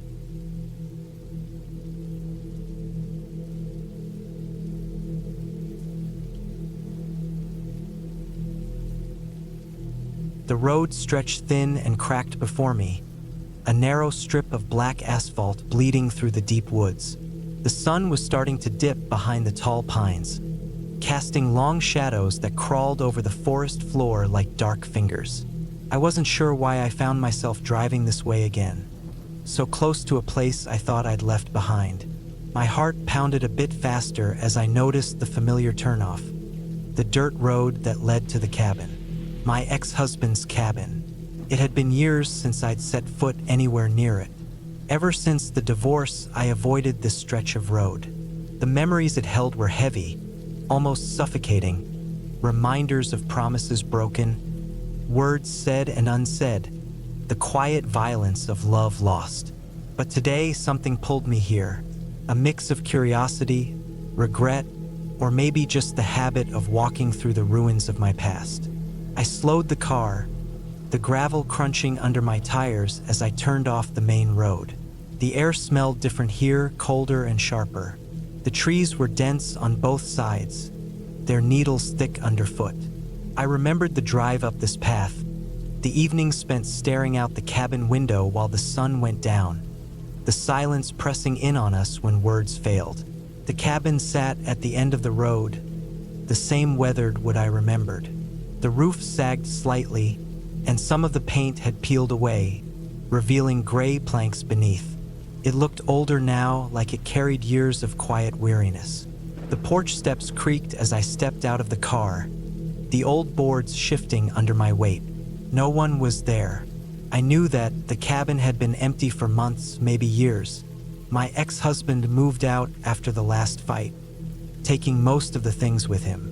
But the place still held something, a silent presence that wasn't quite comfort, but more like a wound that hadn't healed. I walked slowly around the cabin, touching the rough wood, feeling the chill in the air. The forest around the cabin was dense, thick with underbrush and wild bushes. I remembered walking in these woods once, before everything fell apart. We had talked about building a life here, escaping the noise of the city. It was supposed to be a fresh start. Instead, it had become a graveyard for what could have been. The windows were dirty and cracked. I glanced inside, trying not to let the sight twist my stomach. Dust covered the floor, and spiderwebs clung to the corners. The old stove was still there, rusted and cold. The fireplace blackened with years of unused ashes. I could almost hear the silence, loud and empty, like the cabin was holding its breath. As I stood there, a cold wind swept through the trees, rattling the broken shutters. The forest seemed to lean closer, its shadows thickening. I felt eyes on me, not human eyes, but the unsettling feeling of being watched. I shook it off, telling myself it was just my imagination, nerves playing tricks after so long. But as the sun fell lower, the woods grew darker, and the noises around me changed. The wind shifted from a gentle breeze to a sudden rustling in the bushes nearby. I turned toward the sound, heart hammering, but saw only shadows moving. The forest was alive with small sounds, twigs snapping under unseen feet, leaves whispering against each other. The air smelled damp, the scent of earth and decay. I took a deep breath, trying to steady myself. Part of me wanted to leave, to get back into the safety of my car and drive away. But another part, the part that never quite let go, wanted to stay, to see if anything remained from those years ago. I moved toward the back of the cabin, where a small clearing opened up. The ground was littered with old cans and broken glass, remnants of past visits, careless traces of people who had come and gone. I knelt to pick up a rusted can, noticing the faded label. Something about the sight pressed on me, a reminder of neglect and time passing without mercy. Suddenly, I heard a sharp crack behind me. I whipped around, heart in my throat, eyes scanning the dark woods. Nothing moved, but the feeling didn't leave. It was like something was out there, watching, waiting. Not a person, or at least not someone who wanted to be seen. I didn't stay long after that. The sky was now painted in deep blues and purples, the last light slipping away. I hurried back to the car, the gravel crunching underfoot sounding loud in the quiet night. My hands shook as I started the engine, the headlights piercing the dark road. As I drove away, the cabin disappeared behind me, swallowed by the trees and darkness. But the feeling stayed, a cold, unwelcome weight settling in my chest. I didn't understand it then, but looking back now, I realized that cabin was never really empty. It held the remnants of something broken and dangerous. Not ghosts or spirits, but the echoes of fear, anger, and loss. The forest around it wasn't just quiet. It was watchful, waiting.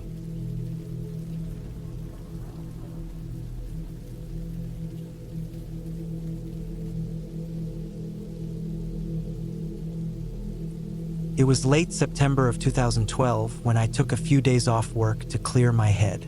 I had been a cop for 13 years, most of them with the state police in western Colorado. I was 39 at the time, divorced, no kids, and mostly just working overtime to fill the days. But that week, I needed to get out of town. I wanted to be somewhere cold, quiet, and cut off.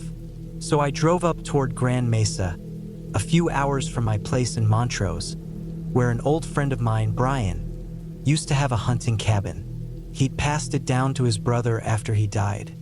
But I remembered him telling me it was still empty most of the time, remote enough to feel alone, but still stocked with firewood and canned food. The road up wasn't easy.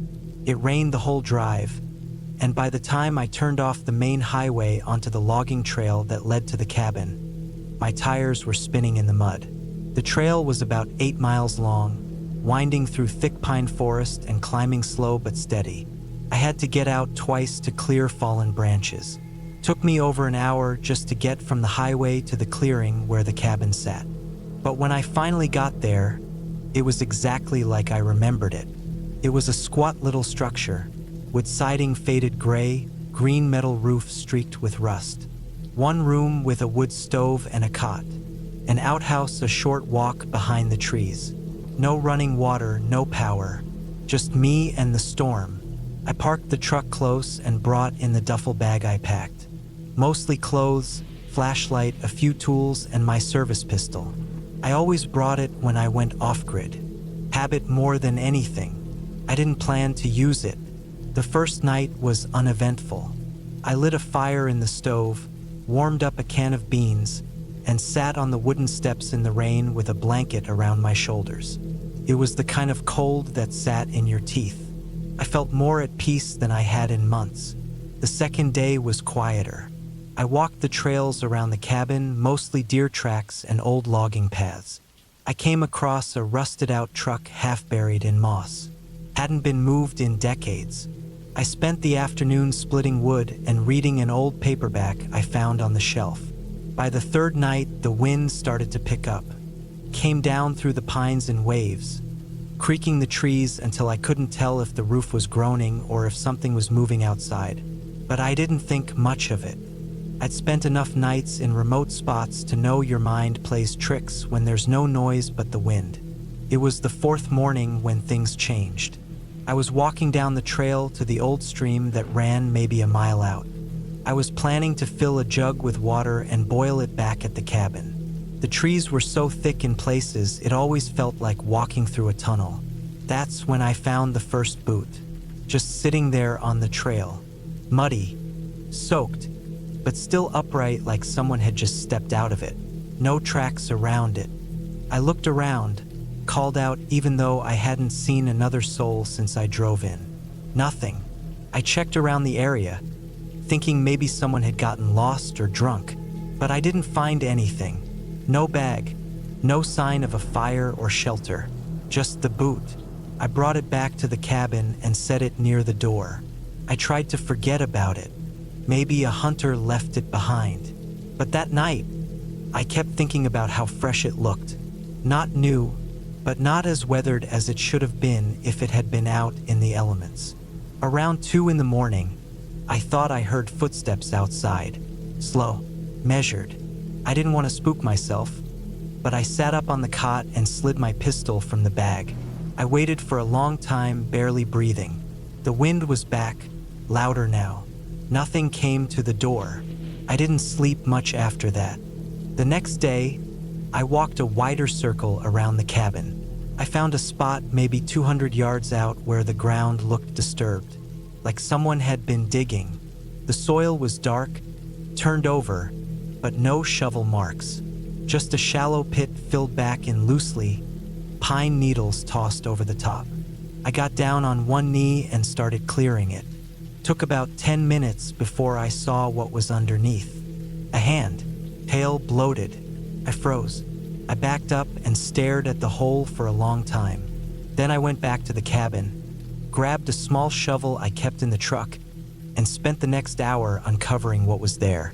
It was a man, face down, arms stiff, maybe in his 40s. He was wearing a sheriff's uniform, badge still pinned. His sidearm was missing, but the holster was empty. His belt was torn. Someone had taken it off him after. I covered him back up and sat on the steps with my head in my hands for a while. It didn't make sense. I hadn't seen any other cars on the trail in or any fresh tracks. That road was narrow. If someone else came up here, I would have seen them. I went back over everything in my head. The boot, the footsteps, the digging site. None of it added up. I decided to leave. I packed my bag and walked out to the truck. That's when I saw the tire tracks. Fresh, deep. They hadn't been there yesterday. Someone else had come in. And not long ago, the mud hadn't dried. I followed them a bit down the trail, but they veered off into the brush maybe 50 yards out. That part of the woods was denser, but I found the vehicle eventually. It was an old black Suburban, tucked behind a wall of branches like someone had tried to hide it. Plates were scraped clean. Inside, the seats were torn up, dried blood in the back cargo area. It smelled like rot. I backed away slowly. My hands were shaking. Whoever had buried that deputy was still out here. I double-timed it back to the cabin and locked the door. I didn't start a fire. I didn't want any light. I sat in the dark with my pistol in hand and waited. That night was the longest of my life. I heard movement outside, more than once. At one point, I thought I saw a figure pass by the window, but I didn't move. I stayed crouched by the door until morning. When it was light enough to see, I slipped outside. The boot was gone. I left the cabin that morning. Didn't bother with the trail. I took a compass and cut straight through the woods for the main highway. Took me 6 hours. I flagged down a logging truck and had them call the state police. I told them everything. Showed them where the body was, where the Suburban was hidden. They brought a full team in. Found the body. Found the prints. Found another burial site not far from the first, same deal. This time it was another deputy. Badges still on both of them. I was questioned for days, but I was clean. They verified I had no connection to the dead men. Both had been reported missing within the past year. One from Routt County, the other from farther south near Pagosa Springs. They were still in uniform, still had cuffs on their belts. They never found the killer. The boot, the Suburban, all of it was taken in as evidence, but there were no prints. Nothing that could be tied to anyone. Whoever it was, they knew what they were doing. They hadn't just stumbled on the cabin. They had used it before, maybe more than once. I never went back. I left the force the year after. Moved out of Colorado altogether. Got a security job in Oregon and started fresh. But I still think about that place. The wind through the trees. The sound of footsteps in the dark. The buried men in uniform. There's a thing that happens when you wear a badge for too long. You start to think you've seen the worst of people, that you know what violence looks like. But out there, in that forest, I felt something I never had on the job. I wasn't the hunter. I was the one being watched, and whoever was out there had done it before. They knew how to cover their tracks, and they weren't done.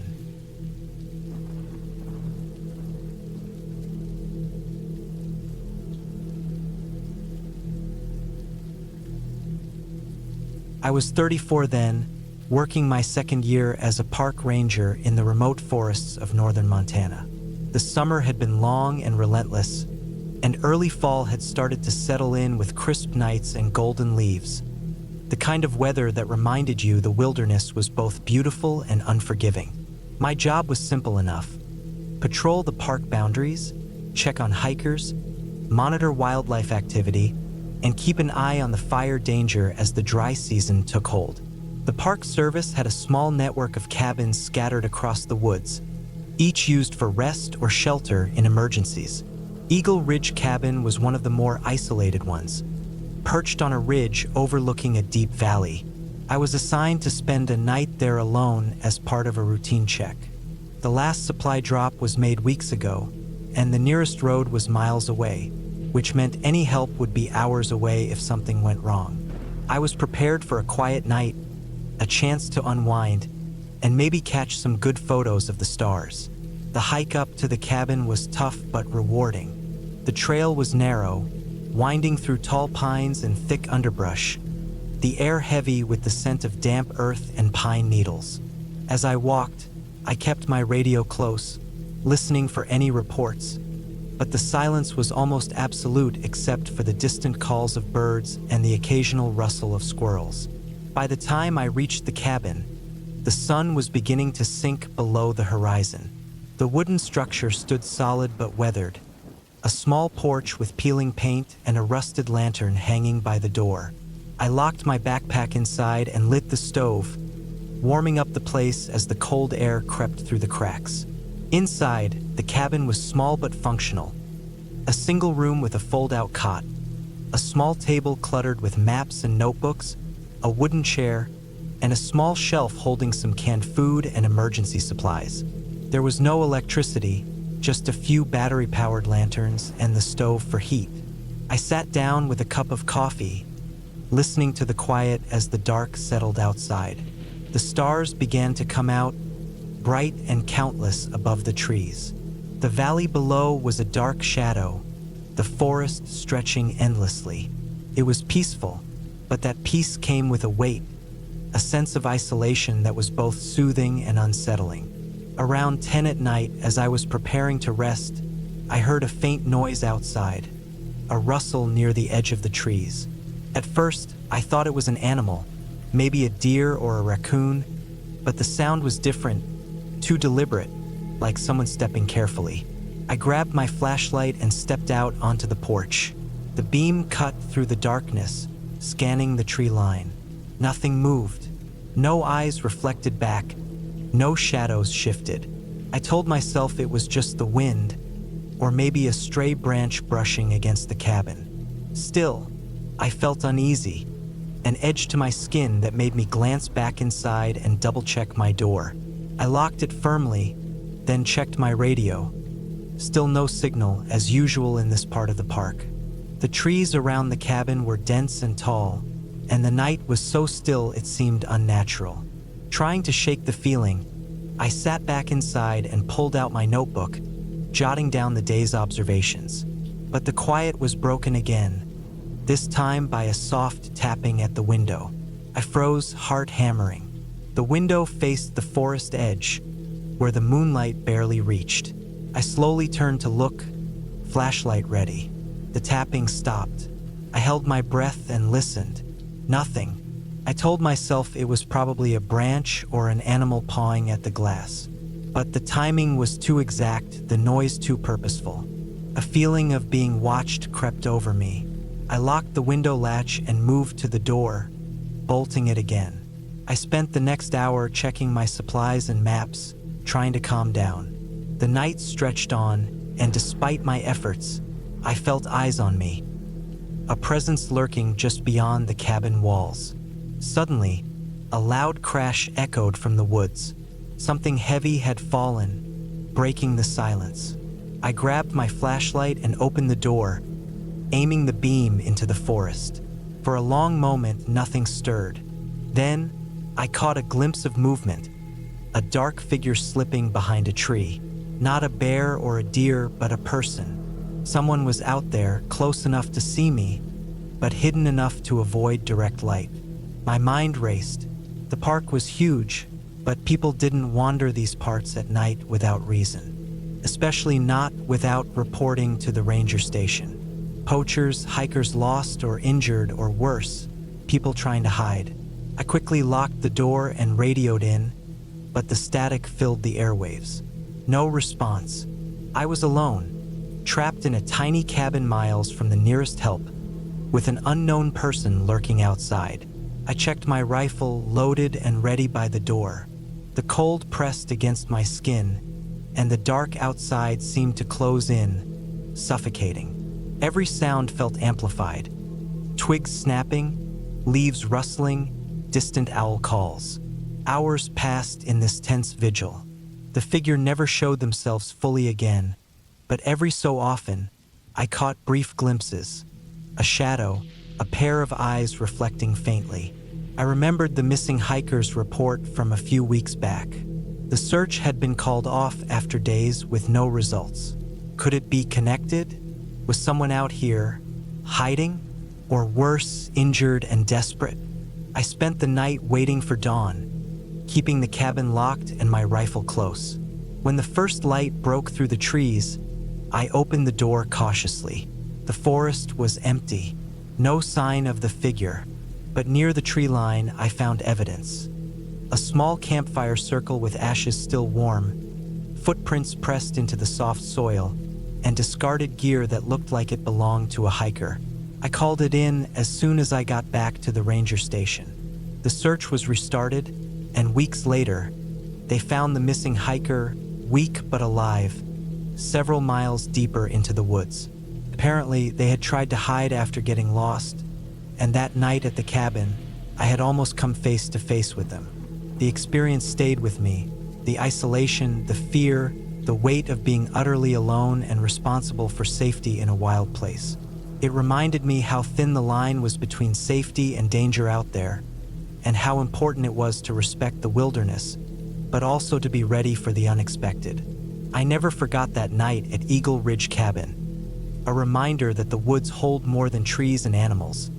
They hold secrets, survival, and sometimes quiet, desperate human stories.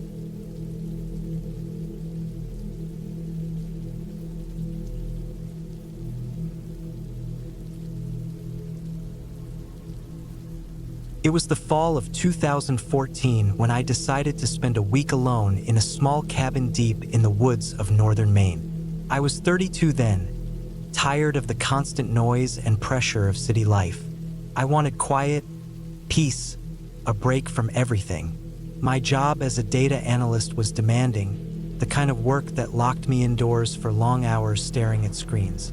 So when I found a small cabin for rent on a remote plot of land, far from neighbors or roads, I took it without hesitation. The cabin was basic, not fancy or modern, just a small wooden structure with a single room inside, a fireplace, a tiny kitchen area, and an outhouse outside.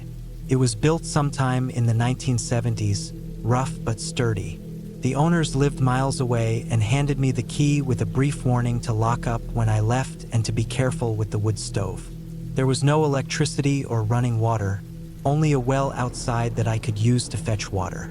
No cell phone signal either. The nearest town was about 25 miles away, so I knew I was completely isolated. I arrived in early October. The air was crisp, filled with the smell of pine and decaying leaves. The sun was low in the sky by the time I reached the dirt road that led to the cabin, its tires crunching over fallen branches and gravel. I parked my old pickup truck near the small porch, unlocked the door, and stepped inside. The wooden floor creaked underfoot. Dust floated in the beams of late afternoon sunlight. The place felt peaceful, untouched for a while, but not unpleasant.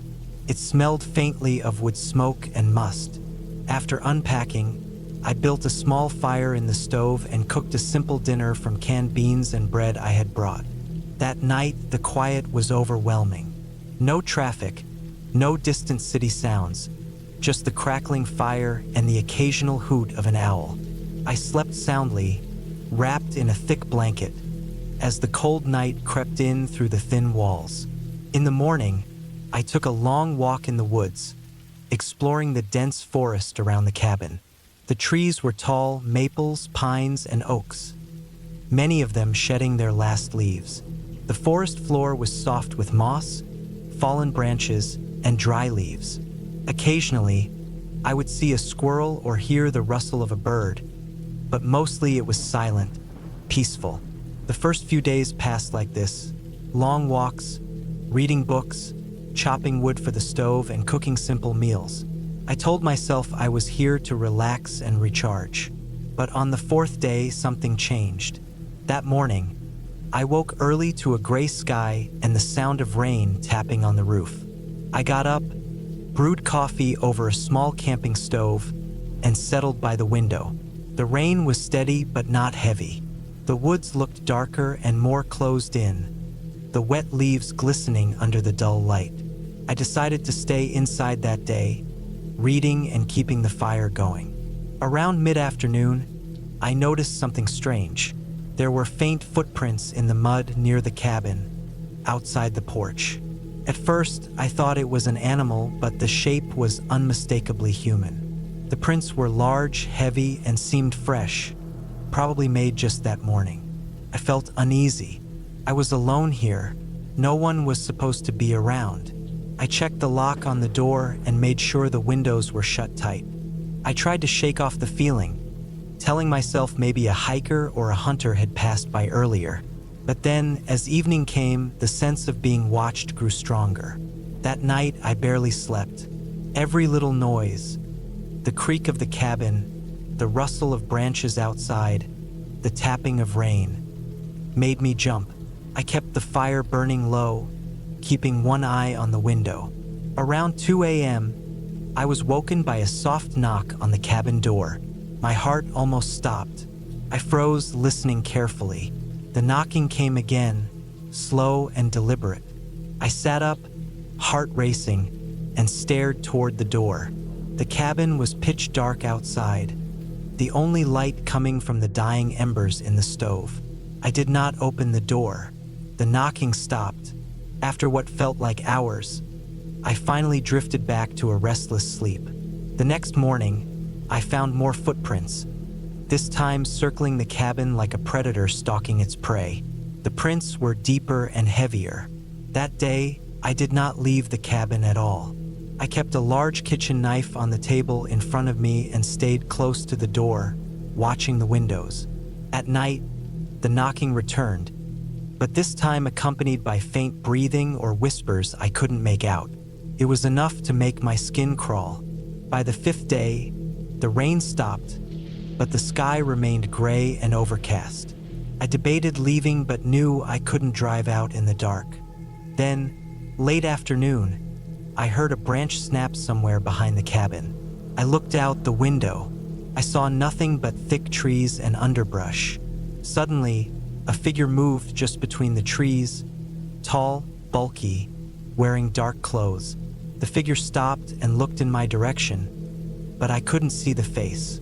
I ducked behind the window frame. The figure stayed there for several minutes, motionless. I could hear heavy breathing.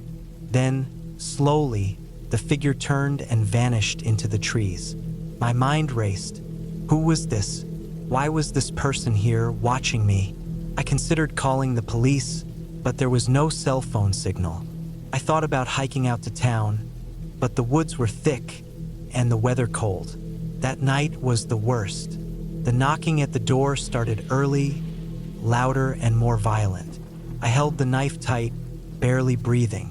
Then something pounded on the roof, hard, heavy blows. I was terrified. Someone was trying to get inside. I stayed awake all night, heart hammering, flashlight in one hand, knife in the other. When dawn finally came, I crept outside carefully. The ground around the cabin was churned up with deep footprints and claw marks on the wooden walls. It was clear. Someone wanted in, someone dangerous. I gathered my things quickly, knowing I couldn't stay one more night. I unlocked the pickup truck and started the engine, glancing back at the cabin one last time. As I drove away down the narrow dirt road, I kept looking in the rearview mirror, half expecting to see the figure following me. I never went back to that cabin. Looking back, I realized how lucky I was. The figure outside was no ghost or myth, just a real person, probably someone who had been watching the cabin for days. Maybe a hunter, maybe someone with worse intentions. The isolated location meant I was vulnerable, and that thought still haunts me. I don't know if that person ever came back after I left, but I'm sure the fear I felt was real and justified. It taught me something important about solitude and safety. Being alone is not always peaceful, and nature can hide threats no one expects. That experience changed how I view isolation. I learned to respect the wild not just for its beauty but also for its dangers. Since then, I've never gone anywhere without a way to communicate, and I always trust my instincts when something feels off. I hope the cabin is safe now, but if someone rents it again, I'd warn them to be careful. Sometimes the scariest thing isn't what you imagine but what's real, hiding in the shadows, watching quietly, waiting.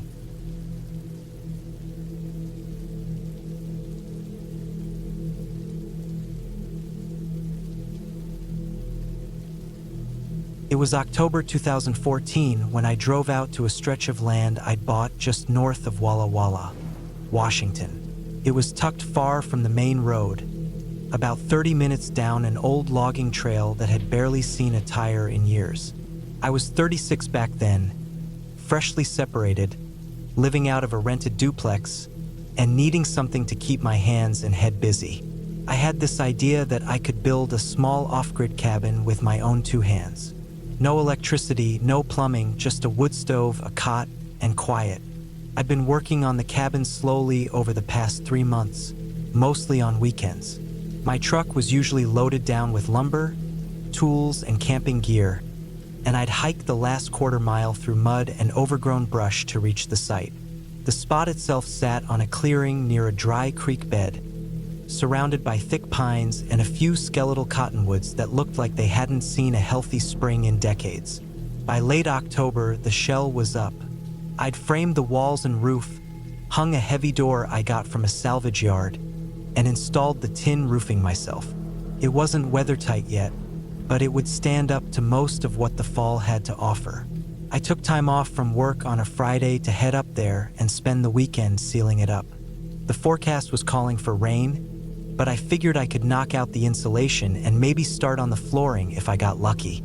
The drive out was quiet, just the hum of the tires and the occasional squawk of crows in the tree line. The sky hung heavy with gray, and the air had that cold bite that comes before a real downpour. I parked the truck at the usual spot, slung my pack over my shoulder, and started the slow, muddy trudge down the trail with a bundle of fiberglass insulation rolled awkwardly under my arm. The rain started about halfway in. Not a drizzle, either thick, cold drops that made everything slick and miserable. When I reached the cabin, the first thing I noticed was that something was off.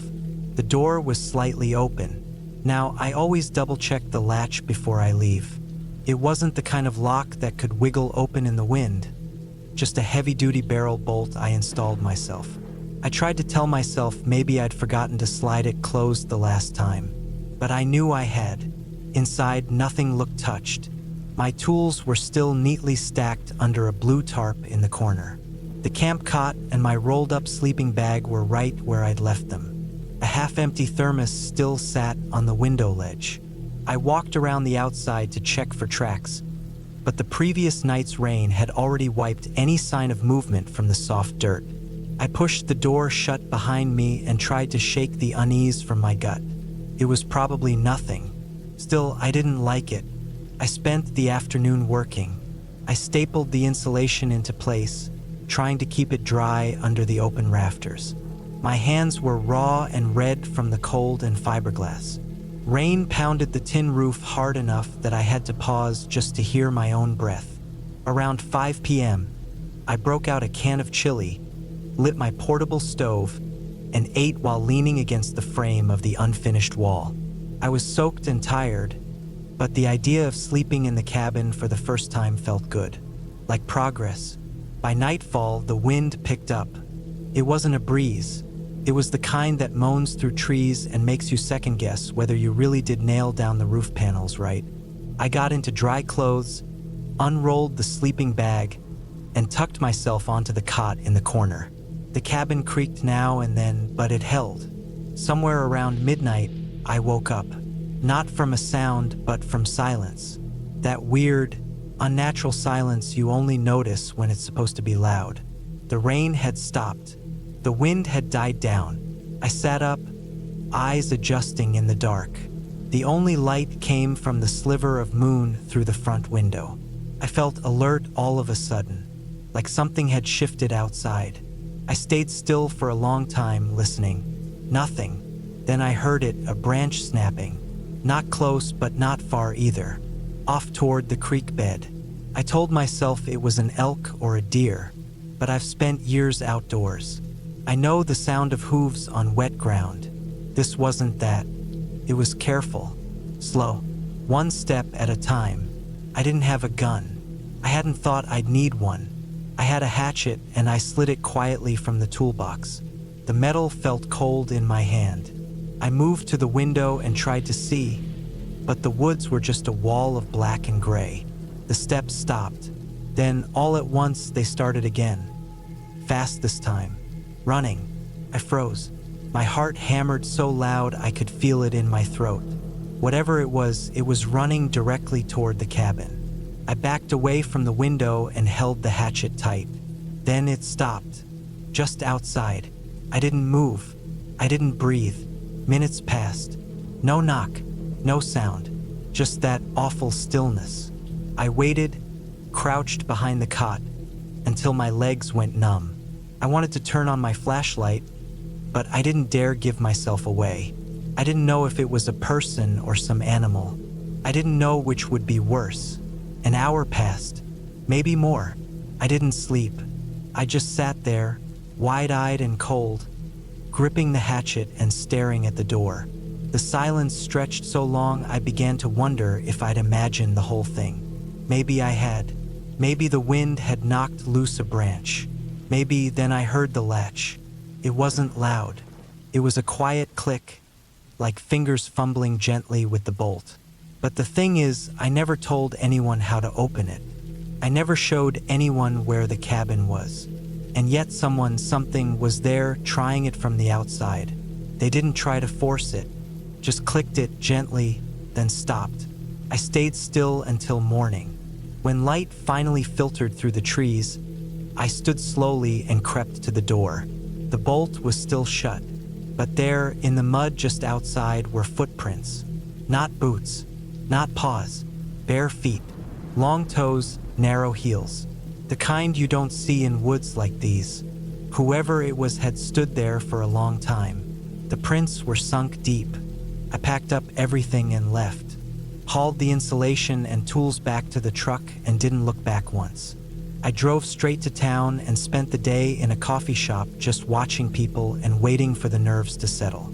That night, I slept in a motel off the highway with the blinds closed and a chair wedged under the knob. I didn't go back for 2 weeks. I kept trying to convince myself it was just some transient, someone passing through, but the tracks didn't make sense. You'd have to hike for hours barefoot through thorny brush and cold mud to reach that spot. No one sane would do that. When I did return, it was during daylight. I brought a friend, someone who'd done security work in Alaska. We brought rifles and walked the perimeter before going inside. The prints were long gone, washed away by more rain. But there was something else.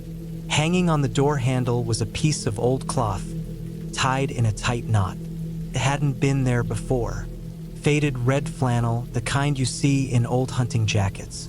It was wet, but it hadn't been there long. I took it down and burned it right there in the fire pit.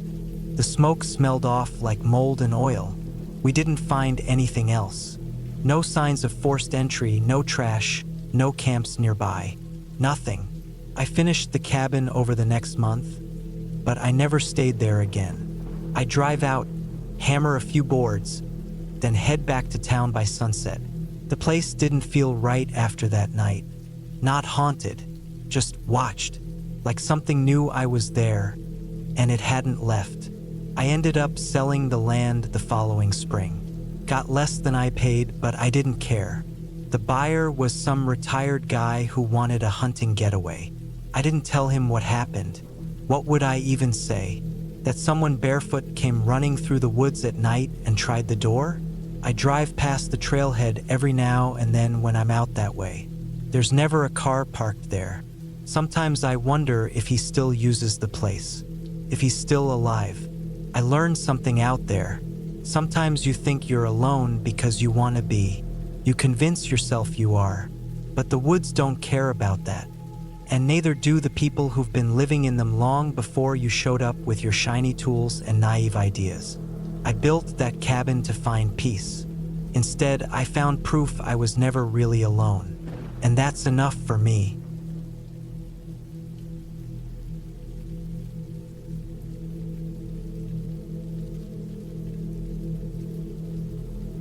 It was late autumn in 1997 when I found myself driving down a narrow dirt road in rural Montana, the kind of place where cell service was just a rumor and the closest neighbor was miles away.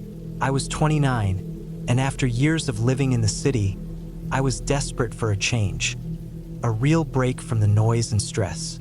A friend of a friend had told me about a small farm cabin for rent out here, a place to get some peace, work with my hands, and maybe figure out what I wanted next in life. The road twisted through patches of dying cornfields and thick forests. The leaves burnt orange and brown under the low gray sky. The air smelled like wet earth and old wood, crisp and cold with a hint of rain coming. I packed enough for a week, but honestly, I didn't plan to stay that long. I just wanted a weekend away to clear my head. The cabin was small, barely big enough for one person, but it looked solid, built with rough pine logs and a steep roof that had already started gathering moss. The windows were dirty and clouded from years of neglect, and the porch sagged a little on one side. It sat alone at the edge of a clearing, surrounded by thick woods on three sides, and an old rusty wire fence that was bent and broken in several places. There was no electricity or running water, just a well out back and a wood stove inside. I parked my car near the porch and grabbed my bags, my boots crunching on the dry grass. Inside, the cabin smelled of old wood and dust, with a faint moldy edge. There was a tiny kitchen area with a rusted sink and a wood-fired stove, a small table with two chairs, and a bed covered in a rough wool blanket. A pile of firewood was stacked by the door, and an old lantern hung from a hook on the wall. I dropped my things and took a deep breath. This was exactly the kind of place I needed. Quiet, simple, far from everything. That first evening, I gathered some dry wood from the porch and built a fire in the stove. The crackling flames filled the cabin with warmth and light. Outside, the wind picked up, rattling the windows and carrying the smell of rain closer. I cooked a simple meal from canned beans and some stale bread I had brought, and sat by the fire, staring at the flickering shadows. As the night deepened, I heard the usual sounds of the forest, owls hooting, the rustle of small animals in the underbrush, and the occasional snap of a branch. It was peaceful in a way I hadn't felt in years. I felt safe, for a while, but around midnight the quiet started to change. The wind died down suddenly, and everything felt too still. I heard a faint sound, something like footsteps crunching in the dry leaves outside. At first, I thought it was just an animal, maybe a deer or a raccoon. But the noise was slow and deliberate, steady like someone walking carefully around the edge of the clearing. My heart started to beat faster. I grabbed the old hunting rifle I had brought, mostly for peace of mind, and crept to the window. Outside, the clearing was bathed in pale moonlight, the trees casting long, dark shadows. I couldn't see anything clearly, but the sounds kept coming, step by step, slow and careful. Then silence again. I waited for what felt like an hour, my eyes scanning the dark woods. The wind kicked up again, and the sounds stopped. I convinced myself it was just my imagination, that maybe I'd heard a fox or some other animal. I put the rifle down and tried to sleep, but my mind kept racing. The next morning, I found fresh footprints in the mud just outside the porch. They were boot prints, too big for any animal, but the pattern wasn't clear. Someone had been here overnight. That was the moment I realized I wasn't alone. Over the next few days, I settled into a routine. I chopped wood, fetched water from the well, and tried to enjoy the silence. But the feeling of being watched never left. Every night, the footsteps returned. They circled the cabin, stopping just out of sight. I would sit by the fire, clutching the rifle, listening to every sound. One afternoon, I decided to explore the woods around the cabin. I walked for miles, the trees thick and unmoving, the ground soft with moss and leaves. I found old rusted tools and broken fences, remnants of the farm's long-forgotten past. The place had been abandoned for decades, the land slowly returning to nature. As I walked back, the sun dipped low and the shadows grew long. I heard a snap behind me, a branch breaking. I turned sharply, but no one was there. My heart pounded. I hurried back to the cabin, the feeling of unease growing heavier. That night, the footsteps were louder, closer. I could hear the crunch of leaves, the scrape of boots on gravel. Then something else, a low, steady breathing. Not animal, not wind. Human. I didn't sleep. I sat by the stove, rifle in hand, waiting for dawn. On the fourth day, I found signs of someone else's presence. A fresh campfire pit about 100 yards from the cabin, with charred wood and ashes still warm. Nearby, a makeshift shelter built from branches and tarps. Someone had been watching me. I started to think about leaving, but the dirt road was now slick with rain, turning to mud and making my car nearly impossible to start. I was stuck. That night, the footsteps came again. This time, I could hear them walking right up to the cabin. The door rattled as if someone tried to open it. I raised the rifle, ready to defend myself, but nothing happened. No one came inside. The footsteps faded into the woods. The next morning, I decided to confront whoever was out there. I packed a bag with food and water, grabbed the rifle, and headed toward the campfire site. As I approached, I spotted something half buried in the mud, a leather wallet. Inside was a driver's license with a name I didn't recognize, a few crumpled bills, and some pictures. I studied the pictures. They showed a man, maybe mid-30s, with dark hair and a hard face. The pictures were old, faded, but it was clear someone cared about him. I wondered if he was the one lurking around my cabin. Suddenly, I heard a twig snap behind me. I spun around, rifle raised. A man stood there, soaked from the rain, eyes dark and tired. He didn't say anything. His face was hard, and his hands were clenched. I didn't lower my rifle. Neither did he. For a long moment, we just stared. Then he slowly raised his hands and turned, disappearing back into the woods. I didn't chase him. I returned to the cabin, heart pounding, and locked every door and window.